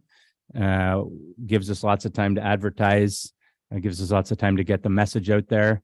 It also gives us an opportunity to, provide probably a more succinct and more summary level presentation, but also make sure there's an emphasis on how we can engage and how we can, get the community that participates at those sessions collaborating and providing feedback and providing suggestions. So from a staff perspective, that's kind of what we've had some initial discussion about. I think we just look for some general consensus amongst your colleagues. Thank you, COEs. So I've mentioned this a few times as CO. We've heard lots from the community about engaging with the community. I know from staff's perspective, this is a little bit of a curveball, but they're more than willing to make this work on our behalf for the community's benefit. The dates that COEs brought up, I think is amenable to everyone and can work. So I guess we'll just get an indication around any opposition or any support for this, and any key things. I think this is a great piece of what we're trying to do with the engagement of the community. Any opposition, comments, or questions regarding this from any member? Looks like you got support to COEs. Sorry. Yeah, Councillor Mersha. I agree wholeheartedly that we need to look at engagement and getting more input. I also appreciate staff's time in that by adding an additional day, will we see any more community involvement than we've already seen in the public consultation? And so I do. A big piece for me is bringing engagement and educating, I think is such an important piece of it. I'm a big person of trialing it. And if we don't get a different outcome, then I think we need to be mindful as we go forward. I do like the concept of maybe going to a different location. I think maybe council chambers sometimes is somewhat intimidating.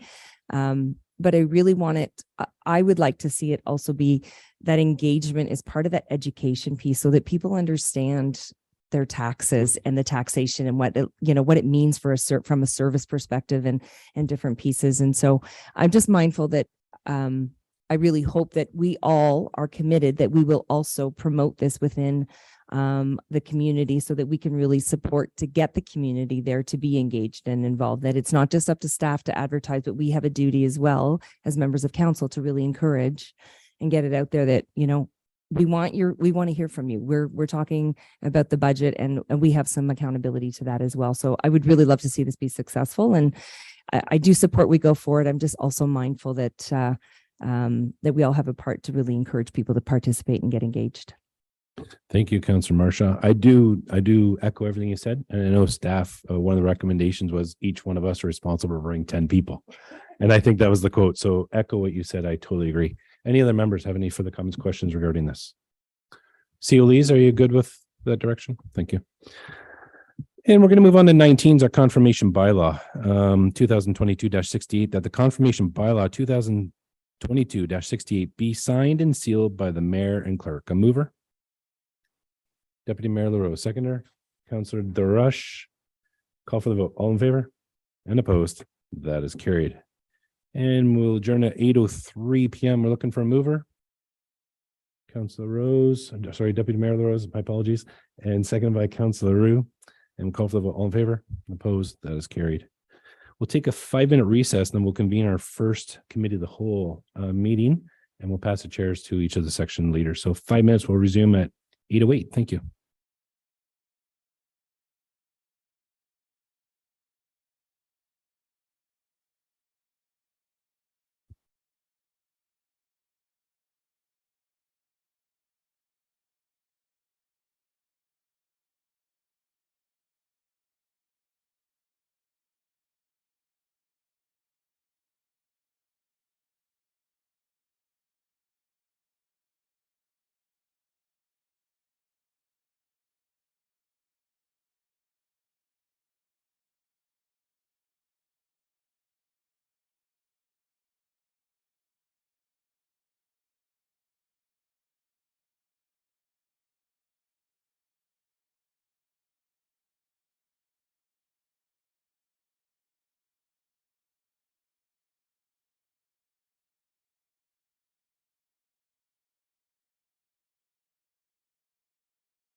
All right, members of council will reconvene our committee of the whole.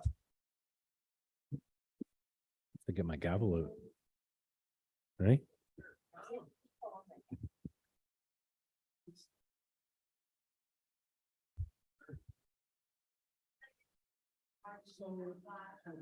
So we're going to call our committee of the whole meeting to order for Wednesday, December the 14th, 2022.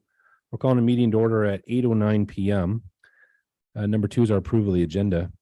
It's recommended the committee of the whole agenda for December the 14th, 2022 be approved as presented. A mover, Deputy Mayor LaRose. A seconder, Councillor Vadabunker. Any further comments or questions regarding the agenda as presented? Seeing none, we'll call for the vote. All in favor? And opposed? That is carried. Number 3 is declaration of pecuniary interest, either now or at the time of. Do any members of council have any members of pecuniary interest to declare? Seeing none. Number 4 is presentations and delegations. We have none before us this evening. Number 5 is our council information package. So there's 2 items, council information package, that the council information package have been given due consideration be received for information. There's 2 for November 23rd, 2022 and December 7th, 2022. A mover? Councillor Marchand. And a seconder? I'll pull it out after. You going to second it? Okay. And any members want to speak to it? Councillor Vadabunker. Thank you, Worship. So the motion's on the floor.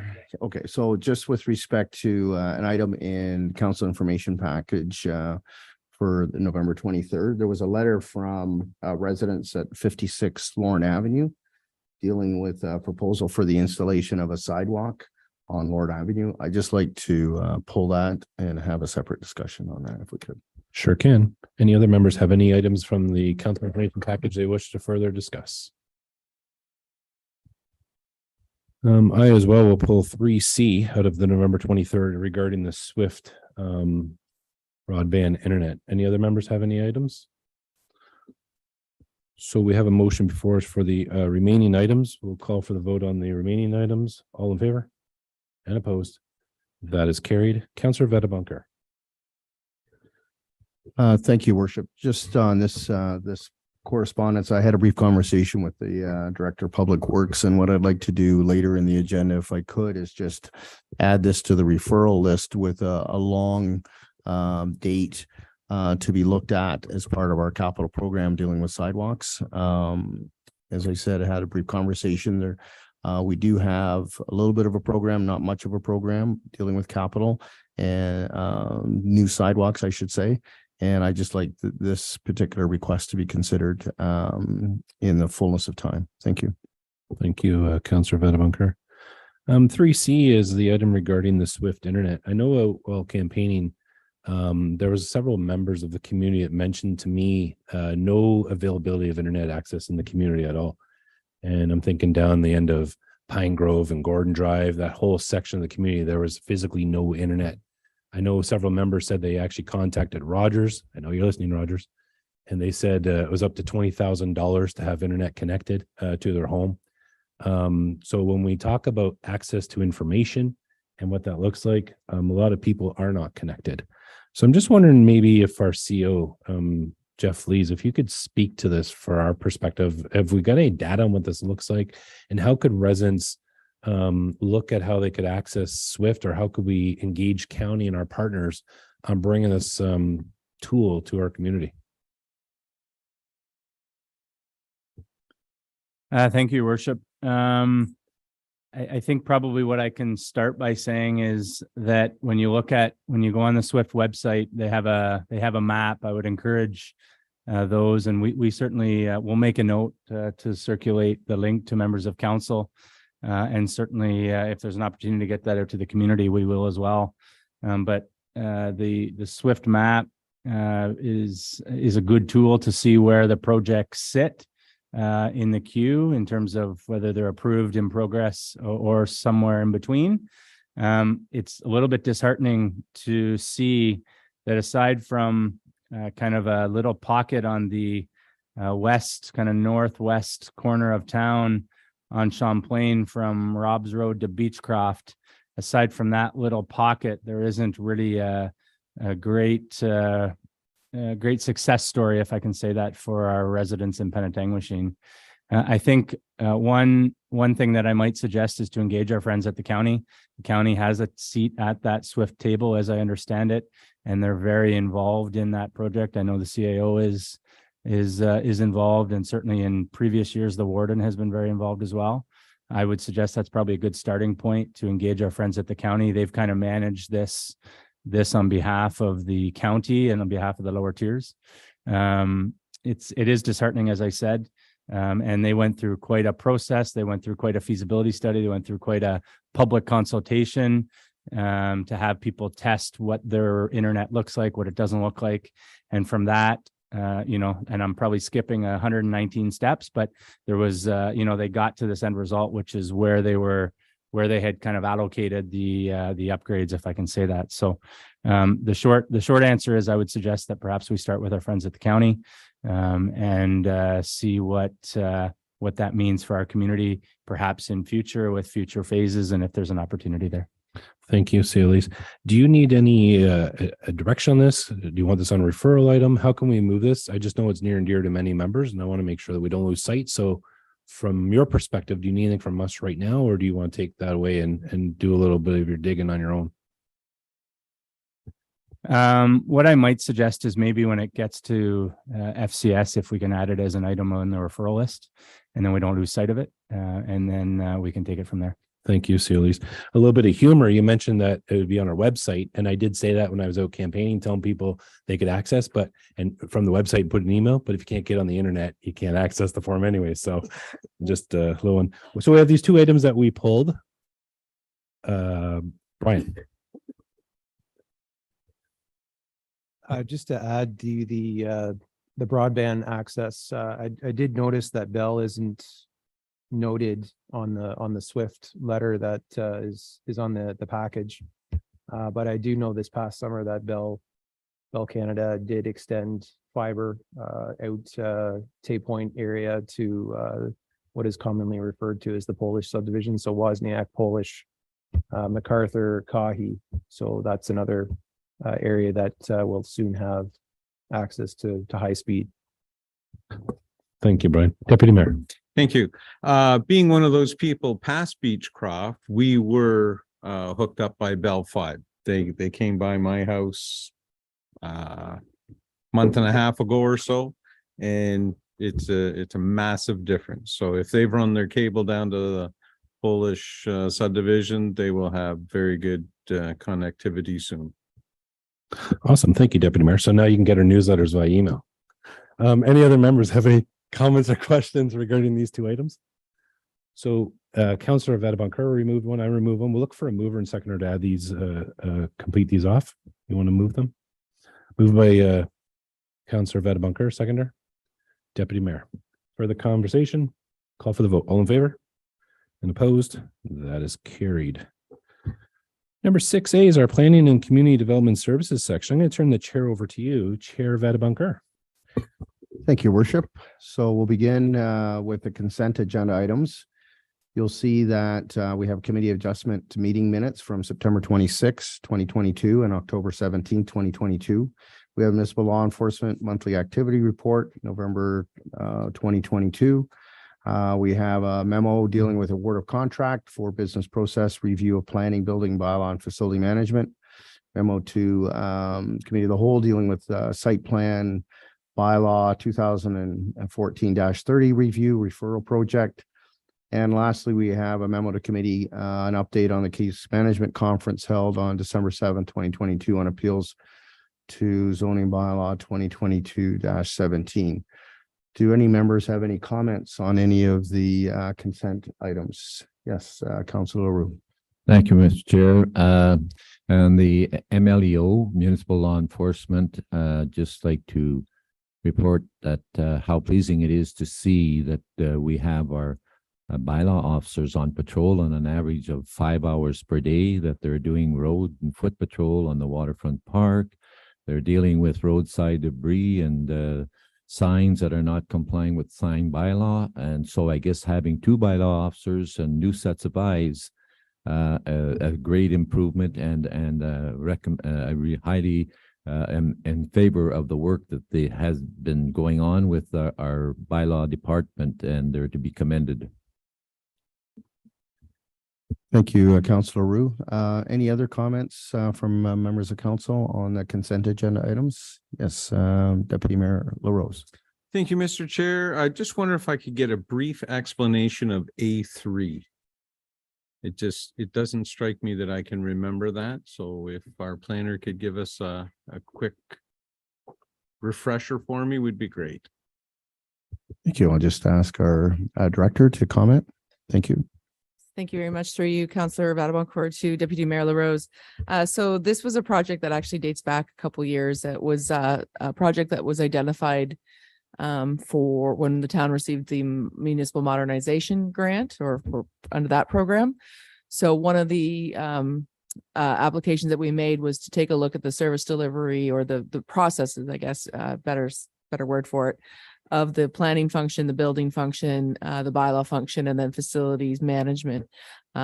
So we've been planning to do this project for a while from that grant. We submitted or released an RFP back in January of 2022, and it really is going to take a deep dive into how each of those divisions do what they do and make recommendations on efficiencies so that we can make sure they're streamlined, there's no duplication, figure out where there's some bottlenecks so that we can be providing better customer service to our residents in those four divisions. And then one of the highlights of it was really around technology and how we can leverage that to make our systems better. So hopefully that answers your question. We have awarded it to BMA Management Consulting, and we're hoping to start this project early in 2023. Thank you. That does answer it. I just couldn't remember back a couple of years to see what it was.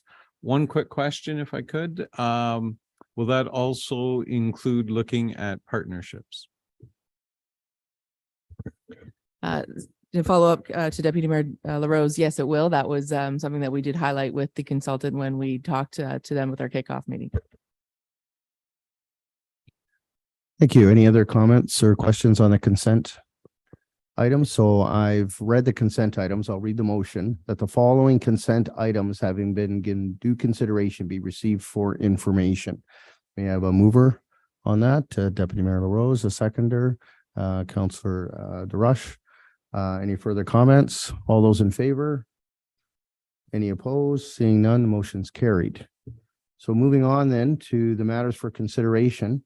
We have a report on the agenda dealing with mandatory pre-consultation. And there's a staff report dealing with the implementation of mandatory pre-consultation and then a draft mandatory pre-consultation bylaw. I'll just ask the director at this point just to hit the highlights of the pre-consultation and what's intended with this and how it's coming about. Thank you, Madam Director. Thank you very much, Councillor Vadaboncourt. So a mandatory pre-consultation bylaw was something that the province considered and enacted through change to the Planning Act several years ago. I know it was discussed whether or not we required it. So the town of Penetanguishene actually never passed a bylaw requiring it, but many other municipalities did. During the conversations we've been having with the impacts to Bill 109 and how to help the system and the process, it was discussion among Simcoe County planners about setting up a mandatory pre-consultation bylaw that would really establish the criteria the municipality would set in order to consider development applications. We do this now. It's not a requirement, but it's often recommended. And so now we would just require it, and that would enable the municipality to declare an application incomplete if they've never sat down with staff and some agencies that we'd include to have those conversations. As I noted, its intention really is to ensure that we are setting the groundwork or the framework for when applications come in, what would be requirements of the municipality, so that this doesn't come up later in the process and slow down consideration of land use planning decisions. So that's the purpose of it. Within the bylaw itself, it would allow the director, who is the director of planning, to set out what's required as part of the pre-consultation. It could be waived if it's deemed not to be important, or a duplication of services. There's a record of meeting that gets provided that clearly spells out what the required studies and reports and drawings that would be submitted, as well as if there's any other additional consultation that could be required as part of or could be discussed as part of an application.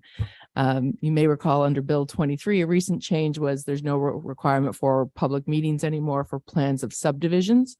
So there's no statutory requirement for those, but through this process, we would likely require some sort of notice to be given to the neighbors and some conversations to happen in advance of an application, really to make sure that the public is engaged and consulted well before an application comes in front of this table. I think that's probably as clear as I can be, but if you have any other questions, I'd be happy to answer them. Thank you, Madam Director. Any comments or questions on what's been mentioned or in the report? Yes, Councillor Leroux. Thank you, Mr. Chair.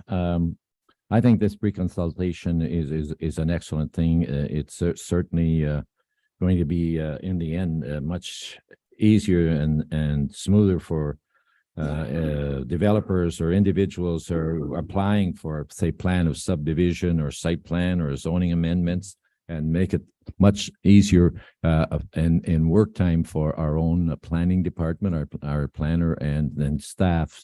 So I'm all for this. I think it's a great thing, and it would save a lot of heartache and pain. Thank you, Councillor Leroux. Any other comments? I echo Councillor Roux's comments. Yes, Councillor Marshall. Thank you. And thank you for clarifying that you have the ability to waive it if you feel it isn't a requirement or isn't going to add value. But I do appreciate that you had certainly what has come up through budget and the changes with Bill 109 is the potential of losing revenue in terms of those permits. And then these pre-meetings allow for clarity. I think that is really a positive thing for us to look at and make sure that things go off from that perspective. So really great report. Thank you. Thank you, Councillor Marshall. Any other questions or comments on this one? Okay, seeing none, may I have a mover then? Yes, Councillor Marshall, seconder, Councillor Leroux, that council pass a mandatory pre-consultation bylaw as set out in the staff report PL-2022-34. Any further comments? It's been duly moved and second. All those in favor? Any opposed? Motion carries. Thank you. We'll go through the referrals.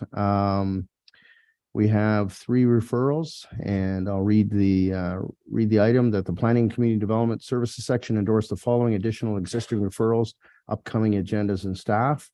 The Beaulieu Drive road options for zoning or road development. It's been the expected date is Q1 of 2023. Site plan control bylaw review the bylaw and provide options for updating. And we saw a memo in the consent portion of our agenda dealing with that. And that's been moved to Q2 of 2023. And the last item is just a review of the municipal accommodation tax, identify opportunities and challenges of implementing a municipal accommodation tax, and that is expected in Q2 of 2023. Are there any new referrals that anybody has? Your worship. Thank you, Chair Vadebunker. One I'd like to add, and just a general comment about the referrals in general. I wonder if through you, we could ask the CEO.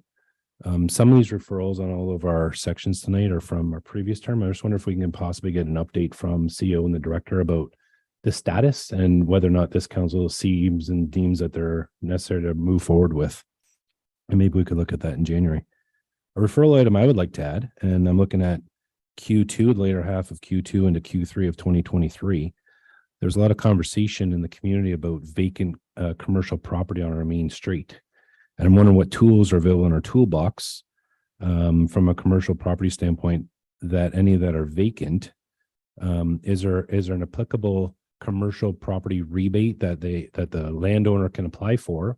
Or do we have tools that we can apply a surcharge or something that incentivizes these vacant properties to be, not vacant? So I'm wondering if we can, I'm going to move that and look for staff to bring something back in Q2 or Q3 of 2023. Thank you, Worship. I know the clerk sometimes seeks clarity on these items. So the item is a review of vacant commercial properties on Main Street, and the key deliverable would be a review of what tools may exist for the municipality. Is Yeah. that- Yeah, like a bylaw, what tools are available for us to apply a fee for those vacant properties? Is there anything available for us to be able to do that? Madam Clerk, is that clear? Yes, thank you. And I think he's provided, his worship provided a date. I think it was Q2. Yeah. Okay. Q3. And just for clarity, in regards to the expected date, what we normally do is we add the item, the key deliverables. The CAO then has the conversation with the director to determine timing. We've come up with a proposed date of when staff believe they will be able to provide that report, hopefully. And if not, then council can give further amendments to the referral item. But I do need also a seconder for adding this item to the referrals list. Thank you. So we'll leave the date to staff, but your worship, I understand you're moving that. Do I have a seconder for the referral? Councillor DeRush is moving that. So all those in favor of adding that item to the referral list? All those in favor? Any opposed? Motion carries. And then we have the motion that I read earlier, plus the additional one. May I have a mover and a seconder? His worship moved it. Deputy Mayor LaRose second. Any further comments on the referral items? All those in favor? Any opposed? Seeing none, the motion carries. Thank you. Question period from the media and the public. Any questions from the media and the public? Seeing none, I'll turn it back to you, your worship. Thank you, Chair Vedabonker. We're on to 7B is Transportation Environmental Services section. I'm going to turn the chair over to our chair, Councillor Marchand. It's over to you. Thank you. And this is my first time chairing, and so go gently on me. Thank you very much. So you have before you for Transportation and Environmental Services for consent agenda 2 items. Item 1, Midland Penetanguishene Transit Ridership Quarterly Update for Q3 2022, RDS 2022-20, and proposed 5-year sidewalk maintenance and reconstruction plan, RDS 2022-18. Any comments, questions on those 2 items of the consent agenda? Councillor Vedabonker. Thank you, Councillor Marchand. I was very pleased to see the proposed 5-year sidewalk maintenance and reconstruction plan report in the agenda. It was well done. Thank you, Mr. Director. My only comment is as we go through the budget process, I'll be seeking an increase to the annual amount that we allocate towards sidewalk repair and restoration. I know that there is quite an extensive list, and I don't think the amount that's there will address the list quickly enough. So I just want to make the comment that at the appropriate time during our budget process, I will be speaking to that. Thank you. Thank you. Any other comments or question? Councillor DeRush. Thank you. I'd like to speak to the transit riders, just the stats that was provided. I was really excited, and I was really happy to see the uptake on the ridership. I mean, I think it's the way of the future. It's environmentally sounder than our vehicles. It's accessible to our community. It gets people going where they need to go. It gets them back to where they need to get back. So I think that moving forward, we need to encourage people to start using it, and that's people, including people with cars. I mean, we need to start being more cognizant of that and trying to use it so that it brings down our costs and helps a little bit in the environment world. So thank you. Thank you. And to that, I would also add that in consultation with the director, that we're about 60 to 70% ridership pre-COVID. So we're starting to see those numbers gradually increase as well, which is very positive. Any other further questions or comments? Okay. Can I have a motion to, I'll read the motion, right? Okay. That the following consent items, having been given due consideration, be received for information. Do I have someone to move that? Is it the first hand or second? Sorry, Deputy Mayor LaRose passed the motion, and second, Councillor Rush. All those in favor? Passed, motion passed. Thank you. I'll get better at this, I promise. Okay, I'm just going to add this for orientation. This might be a good one. Wonderful. Okay, so we're going to move on to matters for consideration. There are a few items for discussion. The first one being Harbor Point subdivision phase 4, initial acceptance of the granular road preparation for stage curb and underground infrastructure, ENG 2022-15. Do I make the recommendation, or do we? Okay, sorry. Okay, the recommendation is that the initial acceptance of the following underground municipal services within phase 4 of the Harbor Point subdivision be approved. Water distribution system, including all apparatuses on Revel Road, sanitary sewer systems, including all apparatus on Revel Road, storm sewer system, including all apparatus on Revel Road, granular road preparation, Gran A and B on Revel Road, and first stage curb on Revel Road. Looking for a motion to accept. A mover, Councillor Vetavancourt, seconder, Councillor LaRue. Questions and comments? Deputy Mayor LaRose.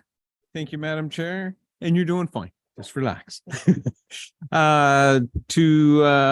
Mr. Murray. What are we doing about the first course of asphalt that went down? Obviously, that didn't pass. If I read that correctly in the report, what's going to take place? Thank you. Through you, Madam Chair, to the Deputy Mayor. As outlined in the staff report, we have not initially accepted the base asphalt, so we will continue to hold the securities that we hold for that portion of the project until such time as they place asphalt that meets our standards. That could include coring, additional sampling, removal and replacement of some or all of the base course asphalt. Just a supplemental to that, if that would not take place until after spring, after thaw, everything like that. Okay, cool. That's correct. Thank you. Any other questions or comments? Okay, seeing none, we can vote. All in favor? Okay, approved. Thank you. I will get the hang of this, I promise. Okay, the next motion. So the intersection, so item number 2, intersection of Dufferin Street, Burke Street, and Robert Street East, 2023 budget process update, engineering 2020-16. The recommendation that council direct staff to update the 2023 capital budget to include a budget for the engineering design costs associated with the upgrades to the intersection of Robert Street East, Dufferin Street, Burke Street, and that this project be completed in conjunction with the development review process for the adjoining adjoining land in the immediate area when they come forward. Can I get a motion to move? Your worship, second. Councillor Vetavancourt. Questions, comments? Your worship. Thank you. I won't complicate this with an amendment tonight, but I'll ask Brian a question if I may. Brian, I appreciate this. And I know there's been a lot of background work done on this over several years. And I appreciate that we're moving forward with the design cost. I would suspect from the design, there's going to be a result. There's going to be an outcome. We're going to change the design of that street, and we're going to need to do work in the future. I'm wondering if it's appropriate to, at the same time, be putting the capital dollars in place, possibly in 24 or 25, to do the work that the design's doing. And will that be part of our capital work we're going to do moving forward? Would we expect to see that at our next budget round? I'm just wondering for some clarity. What's the next steps as the outcome from this? Through you, Madam Chair, to his worship, thought process was to complete the design process associated with the improvements at the intersection, all the studies and consultation. And once we have that design completed through the design process for the adjacent development, At that point, we would have an estimated cost to go with for the improvements, whatever shape or form they look like. And at that point, we would put it into the capital budget. At this point, we really don't know how much the upgrades are going to cost, or whether there's going to be a municipal portion attributed to that. So at this time, we're recommending that we put the first step, which would be the engineering portion first. And then at that time, we'll have a better idea as to what the scope of the project will be, and then the costs. Any other questions, comments? Thank you, Madam Chair. Just a couple of comments. So at our last meeting, I think we had a deputation by Mr. Tony Hunigan, who spoke to this intersection, and the director indicated that this report would be coming forward, and Mr. Hunigan brought a number of points forward, some very good points, I thought. I appreciate the report that's on the agenda tonight. As someone who regularly goes through that intersection 2 or 3 times a day, and sometimes more, the intersection is working better now that that temporary, for lack of a better expression, little roundabout or triangle about, I guess is the term, that's there. And I spent some time just kind of observing the bus traffic. I didn't see any heavy equipment, but the buses are pretty long, and they seem to be navigating that intersection fairly well. As I recall, Mr. Director, when that was put in, that was kind of a temporary measure. And I was just wondering, we never had the opportunity to discuss it at the last meeting. I'm just wondering, do you have any preliminary results from the analysis of how that intersection is working currently? Because from my anecdotal view, it is working. It does seem to work. It does seem to slow down the traffic. It does get a little awkward sometimes when you're coming down Dufferin to Robert and somebody wants to turn on Burke, you know, that as Mr. Hunigan said, you know, who's going first. But those who use the road on a regular basis, I figure the people coming off Robert Street have the right of way, and I stop and they go through. So I just was curious from your perspective, or from our Public Works Department's perspective, how the intersection is working with those temporary improvements. Thank you. Thank you, through Madam Chair, to Councillor Vadaboncourt. Our initial monitoring results of the intersection and some feedback that we have received via email or phone calls has been overall positive. There has been a noted decrease in the speed at which traffic on Robert East is actually transitioning onto Burke Street.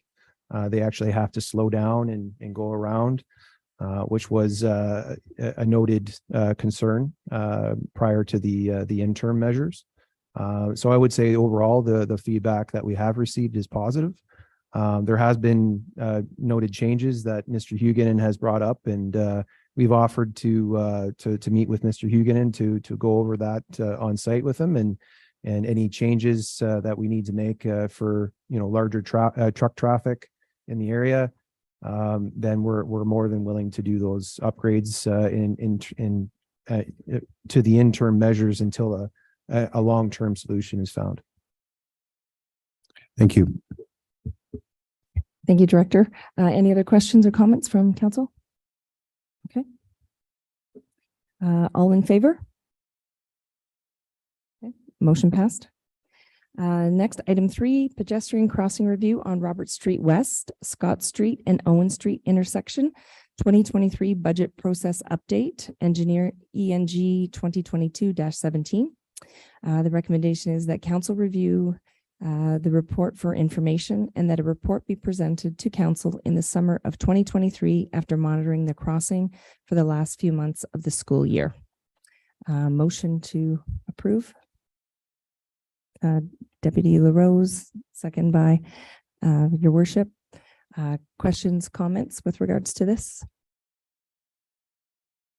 I would just add that I'm happy to see that we do have these lights in stock, and that we are able to move forward with these crossing walks this summer in consultation with the road supervisor, and so that it will be adjusted to reflect in budget, but we do have this, and it is a minimal cost to have this incorporated. All those in favor? Motion passed. Great. Okay, referrals for upcoming agenda items for staff. The referral that the Transportation and Engineering Service section endorse the following additions and existing referrals to upcoming agenda and staff. So the first item is 2022 budget request for road work at Robert Street East in Dufferin. Information related to the capital project cost and timing, specifically interim safety measures options for Burke Street three-way intersection. And that is to be brought forward in the 2023 budget process. The second item is the stormwater management best practice and engineering standards review and public consultation. It was deferred from the fourth quarter of 2022 and it will be looked at in the second quarter of 2023. And third, the Robert Street crossing, Owen Street and Owen and Scott Street crossing, budget options to improve safety in those areas, including signage, line painting, and lights.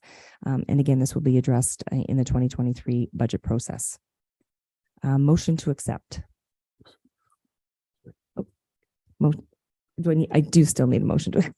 Sorry. A mover and a seconder. A mover, please. A mover. Councillor LaRue, seconder. Second. Okay. Councillor Veta-Boncour. Any comments and questions? Councillor Veta-Boncour. Thank you, Madam Chair. I just had the one item that I'd like to add to the referral list, and that has to do with the request for the installation of a sidewalk on Lord Avenue, a proposal, and just to undertake a review of that proposal as part of our capital forecast. Thank you. Okay. What do I do?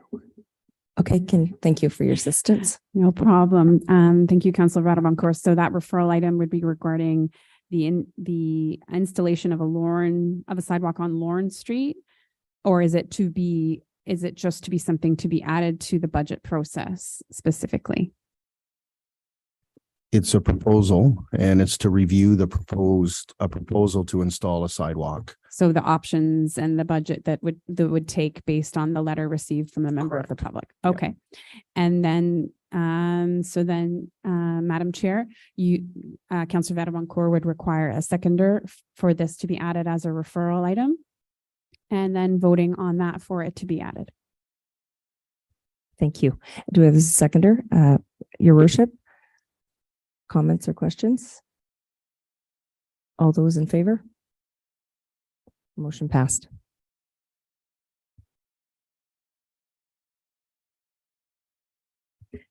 Any more to add? Your worship.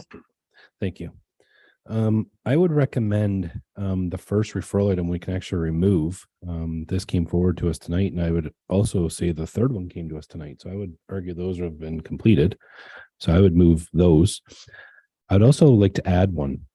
During the election campaign, I heard from many residents about safety on our streets, speeding cars, not able to walk to the park safely. I heard this on Fox Street. I heard it on Burke Street. I heard it on Pine Grove. I heard it on Church. I heard it on Points. I heard it on Robert. I heard it all over. I'd like to understand a little more about some traffic calming. I know something came before council a while ago about reducing speed, but I'd really like to dig in this a little bit. If I look at Fox Street as well, there was lots. And if I echo what Councillor Veta-Boncour talked about a while ago about sidewalks, a lot of these areas as well don't have sidewalks. So I'd like to move that motion that we just look at some street safety, traffic calming, and specifically in these areas where there's no sidewalks.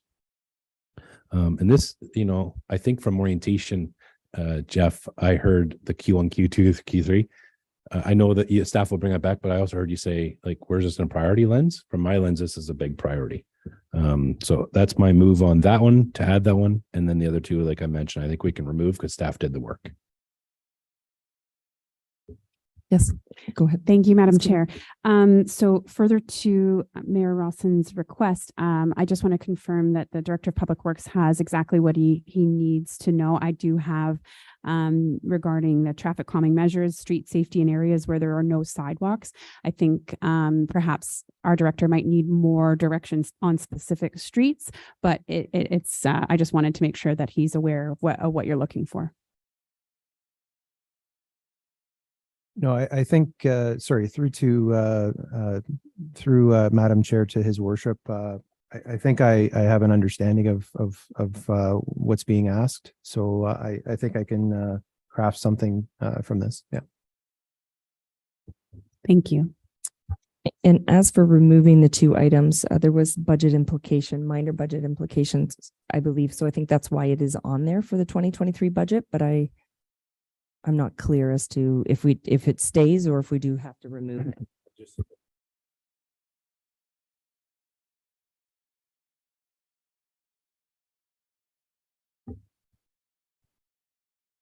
At this point, I would look for some direction. Through you, Madam Chair. I mean, it's at the end of the day, I think both of these the work is being conducted and being completed for both of these. So I think from my perspective, they can be removed because they're kind of well down the path, and Brian's kind of laid out a plan in terms of what that future looks like. So from my perspective, I don't see any issue with having them removed. Thank you.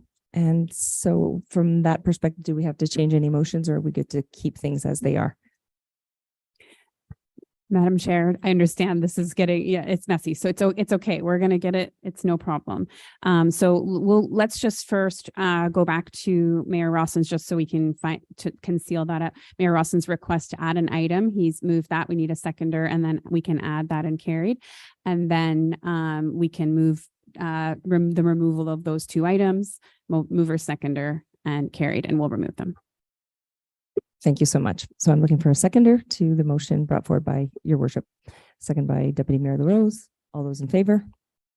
Motion carried. I now need a motion to remove the two items put forward by your worship. Seconded. Councillor Duresh. All those in favor? Okay, approved. Motion. Those are removed. Thank you. Okay, question period from media and the public. Any questions at this point? Nothing online, nothing here. Thank you very much, and for all your support. Oh, I'm sorry. Thank you very much. Thanks. Thank you, Councillor Marchand. And it's all good. No worries. It's all good.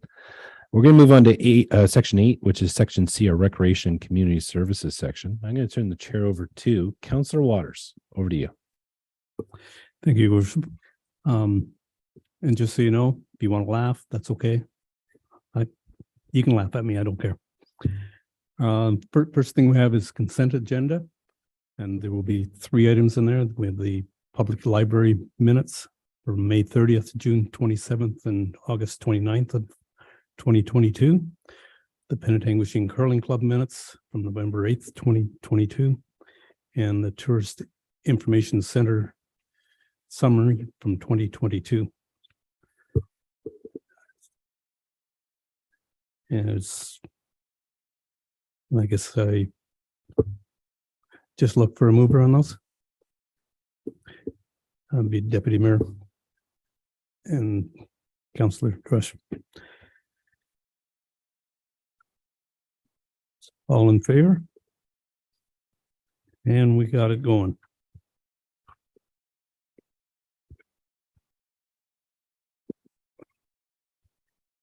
Now we're going to matters for consideration. I have a rather lengthy piece of information here I have to read.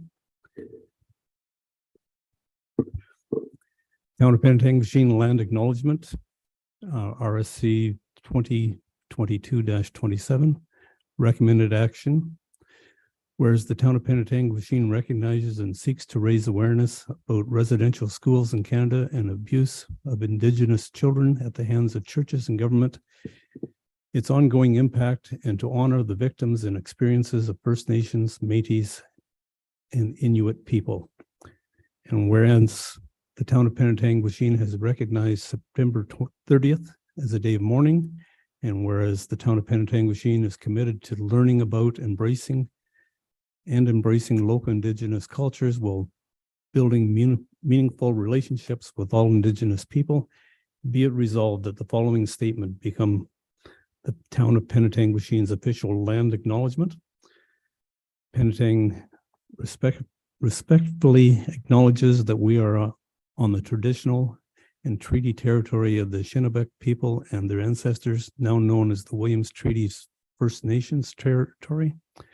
This includes the Chippewa, the Tri-Council, composed of Bosley First Nation, Rama First Nation, and Georgina Island First Nation, Alderville, Curb Lake, Hiawatha, and Mississauga and Shagog Island First Nations. Also, once the home of the Huron-Wendat, and more recently, the historic settlement of the Métis, Penetanguishene is now home to many Indigenous people. Penetanguishene is proud of its Indigenous name, and more importantly, that for thousands of years, it has been and will continue to be an important homeland and gathering place for Indigenous people. We recognize that we are the stewards and caretakers of these lands and waters, and are responsible to ensure that our Mother Earth, our Mother the Earth, is here for future generations, and that it be applied to the situation as outlined in the staff report. Do we have a mover? Worship the Mayor and Councillor Marshall. And any questions? Our Deputy Mayor. Thank you, Councillor Waters. As much as I appreciate the time that staff took, they've worked on this for over a year, and I know they consulted with a bunch of people. I just find this a little bit wordy. I was wondering if there was any chance that we could scale that back just to make life a little bit quicker at all of our town meetings.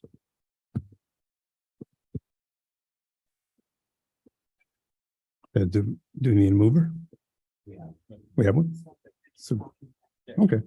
Any other questions? Or Mayor? Thank you, Mr. Chair.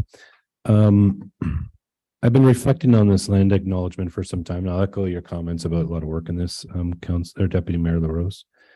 I want to make this as impactful as we can. I've heard a lot of good feedback from our community about our inaugural, and we participated in many, including the county yesterday. And I heard a lot of great feedback about our inaugural. I had the pleasure of working on Bosley First Nation for 7 years in their EMS department. And storytelling is an important part of the culture. It's an important part of the community.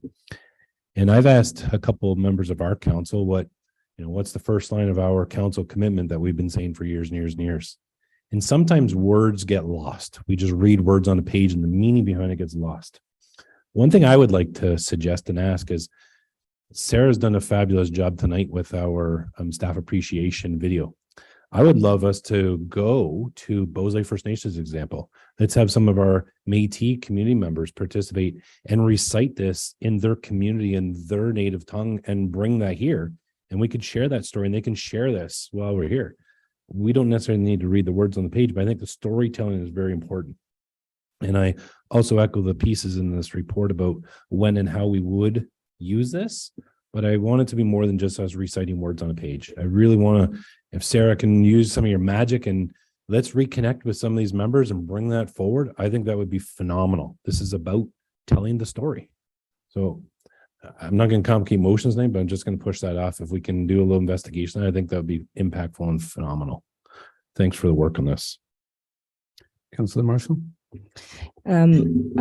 I appreciate the report and the work that was that has gone into this. I think what's really important that the fact that we haven't been saying one also sends a message. And regardless of length, that's not what this is about. It is about acknowledgement, and it is about reconciliation. And part of reconciliation is taking active action to show our respect in making recovery and really ensuring that we are learning from past and that we're bringing forward and we're being respectful from that perspective. And so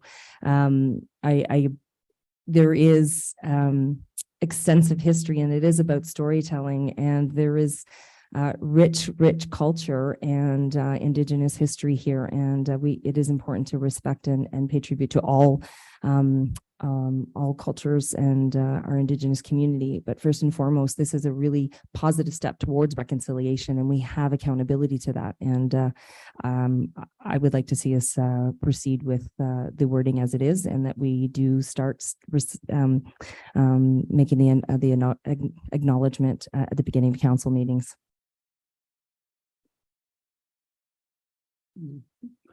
Just a follow-up comment to echo, just add some clarity to Deputy Mayor's comments. This did take some extended time, and I know in conversation with the CEO, the time was to go back and forth with our key stakeholders and partners, and there were some missing pieces of this acknowledgement that was missing. And to echo what you're saying, Deputy Mayor, it's not so much about the length, it was adding the substance and the context, and that's how we landed here, and was really doing that real engagement that needed to happen to get it where we are today. And again, that's why it took the time, but we got to where we're at today based on that feedback with our stakeholders, and that's how we got to where we're at now. Thank you. Councillor Vadabonker. Yes, thank you, Mr. Chair. So the motion that you read was lengthy, but it provided a context for the statement, and I appreciate it. You know, the words that were in that motion, but the actual statement that is proposed to be read is 2 paragraphs. And so it's not that long. It's contained in the report. It's highlighted in blue in our electronic version of the agenda. And I think it's very reasonable. So I think the 2 paragraphs proposed to be read, I think is reasonable. The motion that you read, Mr. Chair, sets the context. And so everybody has an understanding of why we're doing what we're doing. So 2 different things. Thank you. Any other questions?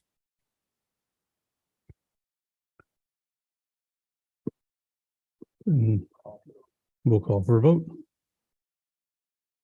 All in favor? Motion passed.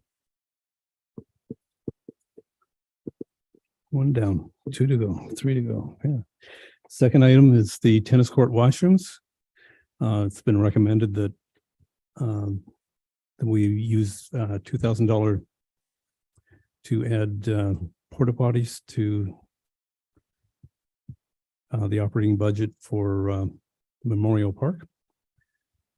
There are some proposals in your documentation that you read for some other considerations, but the recommendation was that we go for a $2,000 porta pot. Do we have a mover? Councillor Vadabonker and our worship the mayor. Any discussion? All in favor? Motion carried. And our next item would be shade trees in the park. It's been brought to our attention that we need to provide some sort of shade in the parks. Sorry, Mr. Chair, just a point of clarity, just to make sure we're following all the rules. We are required to specifically read exactly the motion as it's presented, versus a description of what we're doing. But certainly we can get into the description after we have a mover and a seconder, moving exactly what that recommended action is. Then we can kind of have discussion about what the item is about. So if you could start with shade plan for parks, I can assist in any time, but basically you would read the recommended action, look for that mover and a seconder. Okay, so the recommended action is that the town of Penetanguishene includes shade features and options as a priority item in the playground replacement and park redevelopment projects, and that the dog park, Gendron Park, and Terrian Park be considered as priority tree planting areas funded through the tree compensation reserve. And further, that McGuire Park, Bill Marshall Park, and the Ecology Garden be considered secondary priority for tree planting incentives. Do we have a mover? Deputy Mayor and Councillor Vadabonker. Do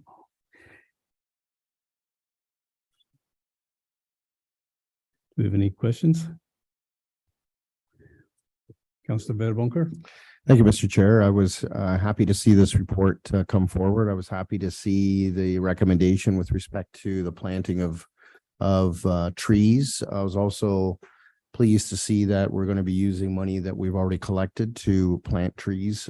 Just encourage that we look at the larger trees that as outlined in the report, the ones that stand between 10 and 12 feet tall. I think they start large already, so they're not a sapling. They're there, recognizing they still have a while to grow before they can really be a shade tree, but at least they've had a head start. And the other point was just that, and I mentioned this during our budget discussions, that there may be opportunities to partner with organizations to extend our tree planting as a community in our parks and other public spaces in our municipality. So thank you for the report. Thank you, Mr. Chair. Okay. Any other questions? I think we have all in favor.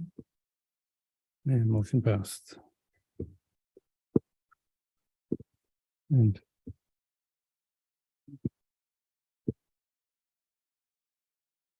with some referrals for the upcoming agenda. The referrals being that the Recreation and Community Service section endorsed the following additions and existing referrals to the upcoming agenda and staff. Future agenda items include the shade plan for the parks, playgrounds, and dog park. And that there be a review of the playgrounds for options for shade plan in our parks. And it's expected for the fourth quarter. No, this is the fourth quarter. I don't know. It's got me lost. Okay.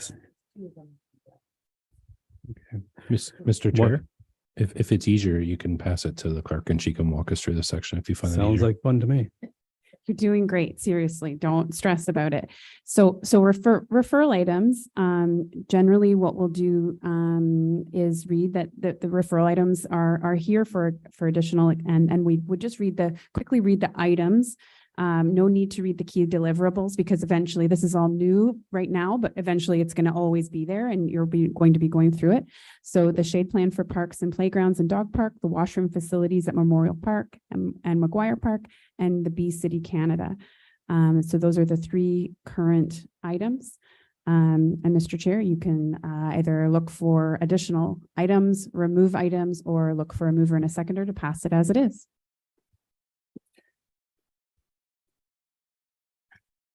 Deputy Mayor. Thank you, Mr. Chair. I would suggest that the first two items could be removed. So I will make a motion that they get removed. Is there a second? Seconded by the mayor. All in favor. All in favor? And passed. Any other questions? Our mayor? I'll go one step further and I'll remove the third one. I'm mindful of staff time. And this was a prior council issue, and I would suggest we remove this. If somebody wants to keep it, they can not.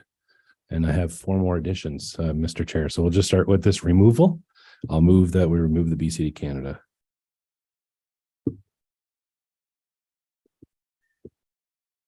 Is there a seconder?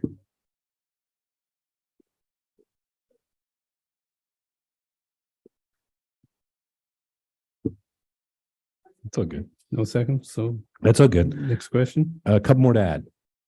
I'll do them one at a time if I may. One is if our director can come back with some information regarding our dog park. I actually heard quite a bit of conversation about people that don't go to the dog park because of the height of the fence. And when I was walking to their yard, they made it pretty clear the size of their dog was jumping over the fence. And they said a lot of other dog parks in the surrounding areas are double the height of the dog fence. I went, I never heard of that. And going around to other areas, I've recognized that that's an issue. So I just wanted to see if we can look at that as an opportunity for the future. So just the existing dog park and the deliverables, just what are the options to make it more accessible for dogs that traditionally jump over that, larger dogs. So I'll leave that one, then I'll go to the next one.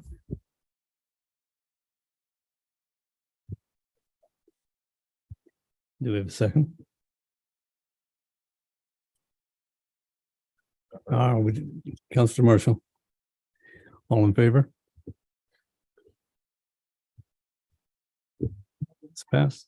Yeah, 1, 2, 3, 4.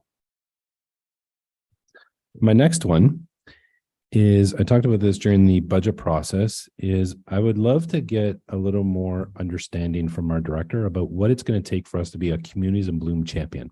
I know it's going to require staff time. I know it's going to require some money in our budget, but I want us to set a goal, an aspiration that we will be a champion in 2025 or 26 or 24. But let's let Sherry do the work and come back to us and tell us what does that look like and what's the benefit to the community. We've all talked about Rotary Wind at Champlain Park and the investment we put in there. We need to celebrate the community, and we need to celebrate it in a big way and bring people here to see what it is. And this is a draw for the community. So I'm going to move this motion that we add to the referral item. The director comes back with what does this look like from staff and budgetary context to make Penetanguishene a champion Communities in Bloom community. Do we have a seconder for that? Deputy Mayor? And all in favor? And passed. And another one. Same context. I'd love for the director to come back with some understanding. Same context as what we said in the Communities in Bloom, but Winterama. You know, I know in budgets in past we said, hey, let's put an extra $5,000 in. Let's do this. This is a signature event. And I don't know how many people have said to me, I remember when, and they rhyme off the year. And I'm saying, we need you to come out and volunteer to help, but we need to also come and meet to make that happen. So what will it take for us to make this the signature event for the community, that people are coming here and this is the draw? Not just this year, but every year. How do we build upon this, that this becomes the big main event of the community?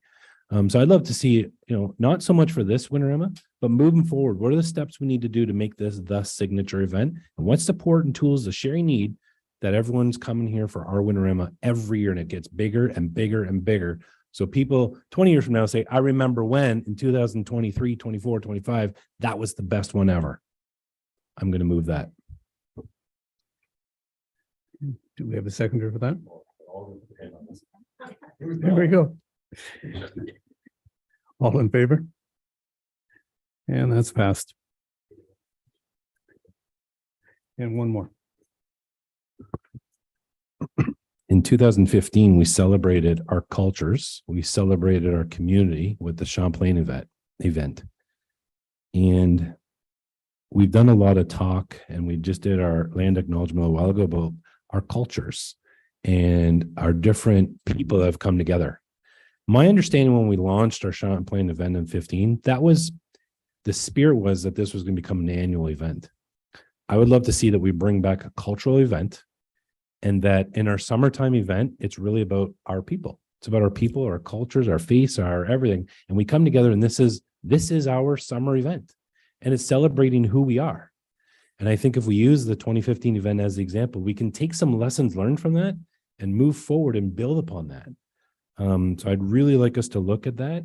And again, not that we need to go all in and go crazy with this in 2023, but what does this look like as we build upon the future growth, and how do we go all into this summer type event? What tools and resources does Sherry need to make that happen?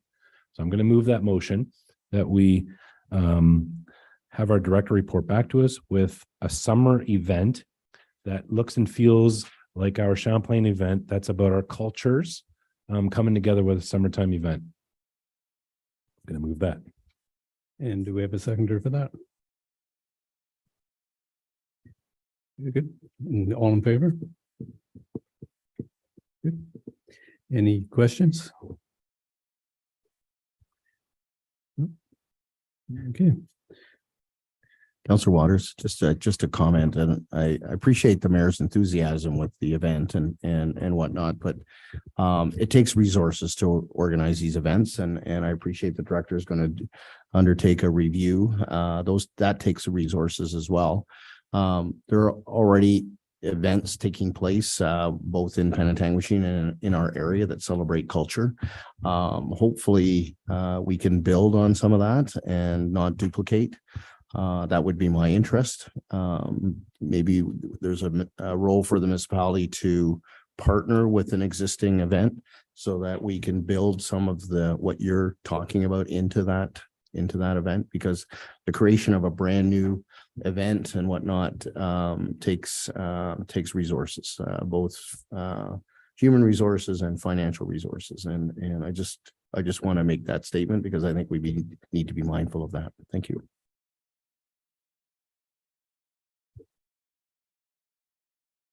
That's it. And I just believe, Chair, we didn't ask the clerk, but I think we didn't move the actual referral motion. I think I'm not sure if we got to move or second or actually move it. I added a lot, deleted a few. So I just think we got to close the loop on that. We didn't close the loop. Thank you, Your Worship, through the chair. So yes, the remaining item, so we have movers and seconders for all the added items, and the two removed items. The one not removed item is B City Canada. So technically we need to do motion just to continue to accept that referral item. So a mover and a seconder just for that remainder item, but the other ones are covered. Okay. And second, Marcel. All in favor? And that's passed. Now we'll go to questions. Any questions period for the media and public? If there's any questions on the above agenda?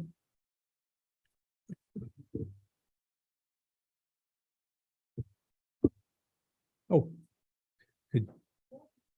Anna, could you go to the? Anna, you're gonna have to.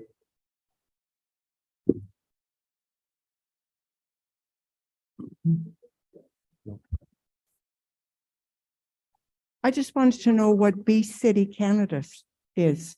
I'm not familiar with that.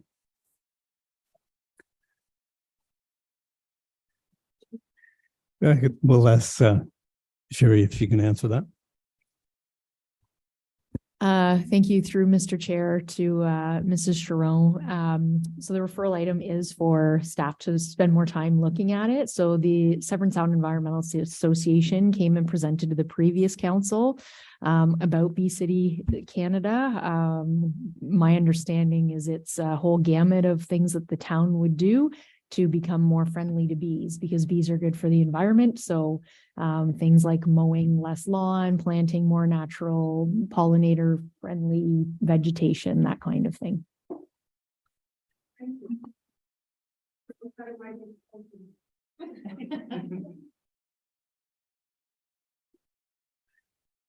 That ends it, I guess.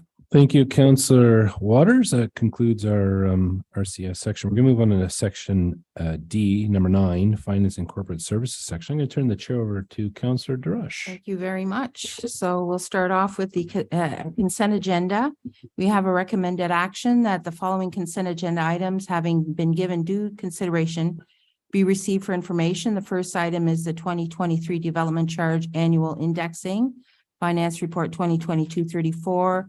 The second item is Youth Endowment Fund Annual Report, Finance Report 2022-35. And the third is 2011 to 2022 History of Grants Received, Finance Report 2022-36. Do I have a mover and a seconder, please? Deputy Mayor LaRose, Councillor Bada-Boncoeur, do we have any questions or concerns? Yes, Your Worship. Thank you, Madam Chair. And if you want to remove chair, I'll leave that to you to decide. I want to remove item number 3, the history of grants received. I want to speak to the Township of Tiny's contributions to the town of Penetanguishene. Okay. So we can do that. And I will have to remove myself from that discussion. Okay.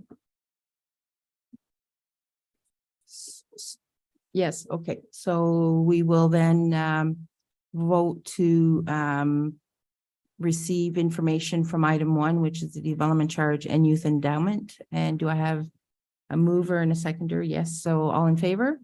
Opposed? Carried. And now I will pass on the chair to Deputy LaRose. Thank you, Madam Chair. So we have item number 3, I believe it was, history of grants received, and you wanted to pull a very specific one, Your Worship. Thank you, Deputy Mayor. I'm going to ask our CEO if he can help me out with this. When I look at the grants received, and I appreciate this context of the grants that we've received in municipality, and a lot of work goes in that on behalf of staff. So I appreciate that. But when I look at the township of Tiny to our CEO, it looks to me like we're actually receiving less funds from the township of Tiny in today's dollars than we did even last year, the year before. And I'm wondering what move has been done on that context and what does that look like? And what have we been doing to increase that? And if I dig a little further, it looks like the municipality even receives more funding from the township of Tiny for our library, a little more than double than we do for our arena. So I'm a little concerned about why has there been less funds received for the arena now than we did in the past couple of years, and what work has been done to understand this discrepancy, and what can we do to help bridge the gap here. This is a trouble and a concern for me, and I know back last time I had the privilege of sitting around this table a little more than 4 years ago, it was something that I was quite passionate about, and I don't want to wait forever. I want to push this agenda pretty hard. Through you, Mr. Chair, to his worship, and I'll speak on behalf of both our Director of Finance and myself. This particular item has been an evolution over the last, I'm going to say 4 years. There's lots of history in terms of it even dates back to 2 councils ago. So the 2014 to 2018 term of council, there was a request made for staff to explore this. We did put together kind of an analysis, or our Director of Finance put together an analysis that came to the 2018-2022 council. That went to the township of Tiny, and then, we all know what happened in 2020 and over the last couple of years. I think your question's kind of a 2-part. So I'll answer the first part first. What work has been done now? I'll echo some comments I made, I think a couple of weeks ago ish at a committee of the whole meeting or a council meeting. And that is that I think my exact term was that we're gonna move a pot from the back burner to the front burner. And I think I was asked to turn the heat up a little bit on that burner. So that is a commitment that I made. I have a commitment from one of my colleagues that is spearheading that collaborative effort that we will be meeting in January. So we will keep the burner on high, if I can say that. In addition to that, I can't speak in an educated manner as to why the reduction in funding, but I certainly can commit to getting some answers from our friends to the west of us in Tiny. It's definitely, the comment is well made that in the last couple of years, our funding was actually greater than what it is in 2022. So I can certainly commit to getting some more answers on that.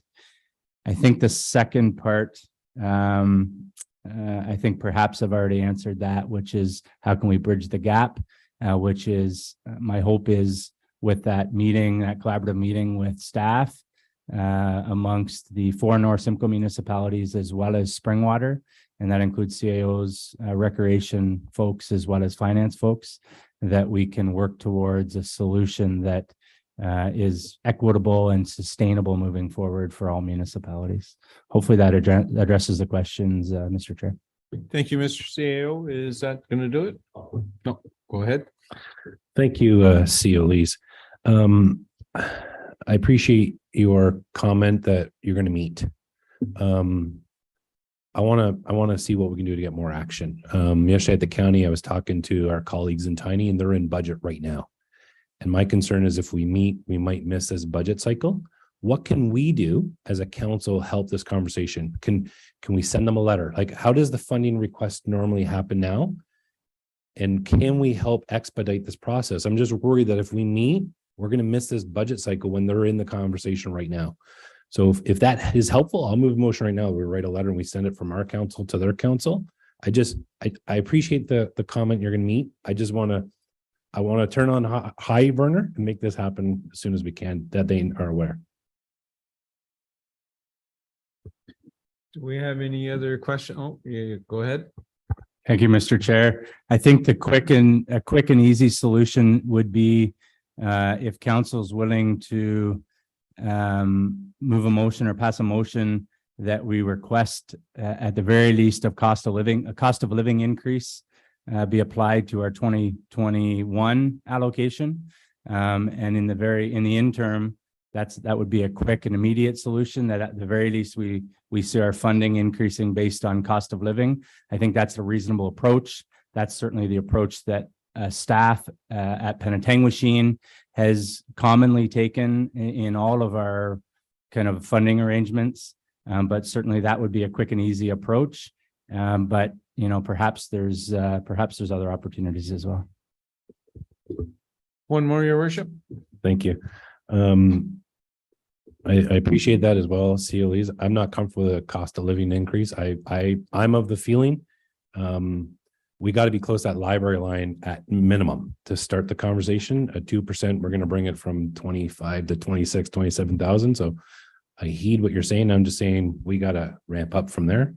I hear you about the letter, but I would be happy to send it back to staff and come back at our next committee of the whole in January with some more context to this conversation. But I'm concerned with a CPI type index. I really think if we use our benchmark as a library, I remember previous council terms, we were talking $75,000, $100,000 was kind of a contribution. Right now we're talking 25. Like, I think we're under the mark right now. We come in with that, we're going to miss a tremendous opportunity. CEO. What I might suggest, Mr. Chair, is maybe if we can add a referral item, staff would be happy to report back. With, and the data is already collected. We have the data. We have the request that we submitted to Tiny back in 2019. The request was more like $60,000 to $70,000. So certainly, I believe it even exceeded the library ask. And then that was kicked back by Tiny's council back to their staff. And that's where things kind of sat and stalled. So my suggestion on the CPI was a quick, immediate solution until such time that we can have the larger conversation. But I'm happy in the meantime, while this is happening, in parallel, we can bring that additional information to this council in the new year because it's fairly readily at our hands. It was provided 2 or 3 years ago, I'm going to say, to this past term of council. So that's, I'm happy to take the direction of council, just a few suggestions for them. Do we have anybody else? Councillor Vadaboncourt. Thank you, Mr. Chair. I think you had a great suggestion as your amendment to that motion earlier this evening where dealing with the shared services, where you put forward that the mayor and the CAO sit down with their counterparts in the town of Midland to have that conversation. And maybe this, if we're going to give it the attention that it deserves, perhaps that's something as a first step to suggest that the mayor and the CAO sit down with their counterparts and have the conversation with respect to this particular matter, because I think timeliness is important. And I think that would give an opportunity for one-on-one explanation of the facts and the reality of the situation and make that ask. So maybe that's an option, Mr. Chair, that could be considered. Very good idea. Is there anybody else with any other ideas? Are you going to make a motion one way or the other, or? Thank you, Deputy Mayor. I guess my final question to you, COEs, is you said the data is readily available. So you can easily pull something together that won't take a lot of time. I'm wondering if that's something we could bring forward to our special budget conversation next week, because this impacts that conversation if it could be pulled that quickly. But I would agree on your context if we start with the caveat of have a conversation with our community partners. We talk about current and with the CPI built in with the context that we need to have further conversation. So 2 parts. Yes to your letter, build in CPI, and how quickly can you pull this data together? Can we bring it sooner than not? So I'll move that first motion, Deputy Mayor, about the letter and CPI. And with that, we'll meet with our counterpart.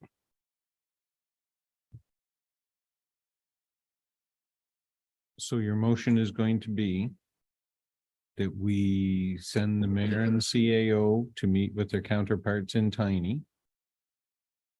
Or is it the letter? Letter, CPR, and that we want to have a conversation.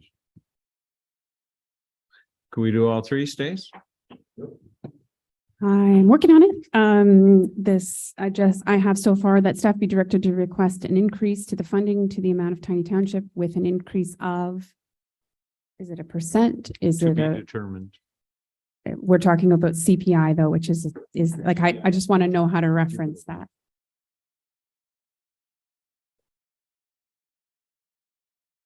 Okay. We'll just need a second if council doesn't mind.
Mr. Chair, I hate to do this, but can we defer this back to staff? We'll bring it back at a subsequent meeting. We'll just give time for the CO to dig into this with staff.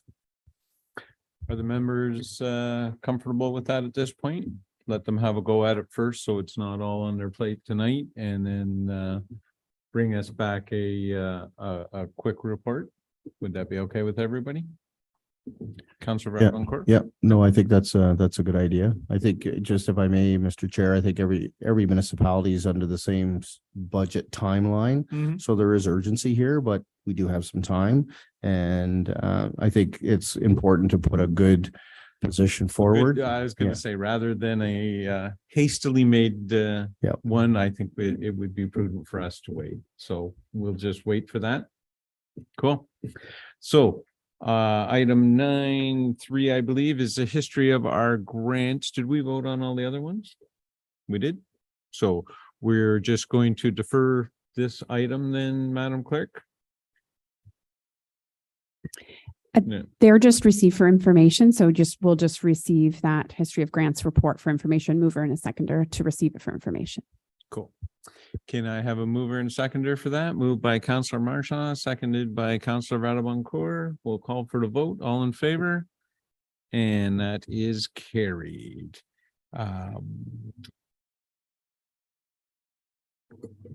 Thank you so much.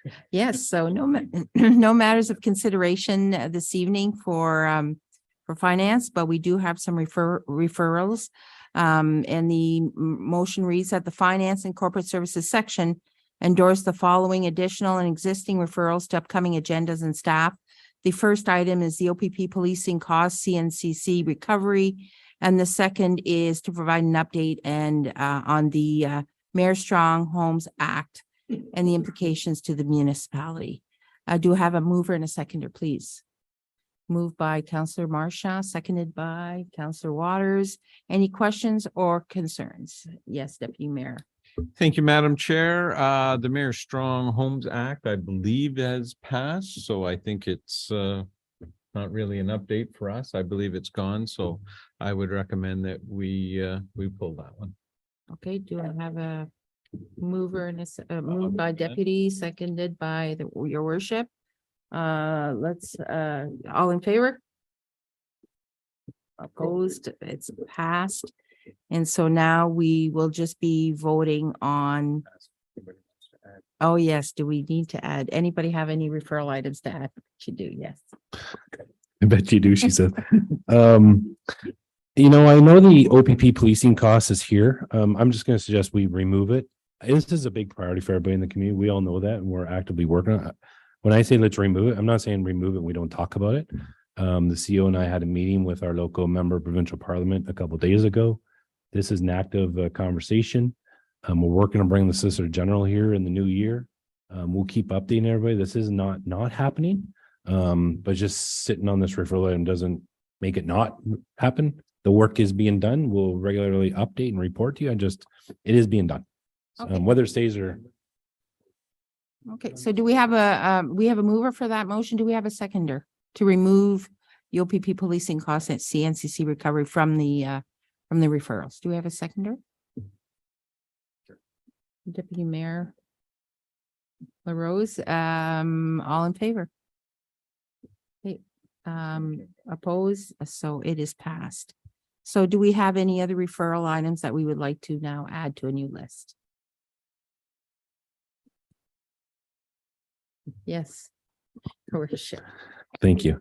I spoke earlier about the Swift broadband. I'd like to include that on the referral item tonight for internet connectivity for our community, for those in the outlying areas and the future state, what that looks like for connectivity. I'll move that. Okay, so then you're wanting to add Swift and talking about internet connectivity for the community as the deliverables. And so do we have a mover? Do we have a seconder for that item, referral item? Councillor Marchand, all in favor? Opposed, it's carried. Do we have any other items for referral? No, that's it. Okay, great. So do we have any questions from the media or the public?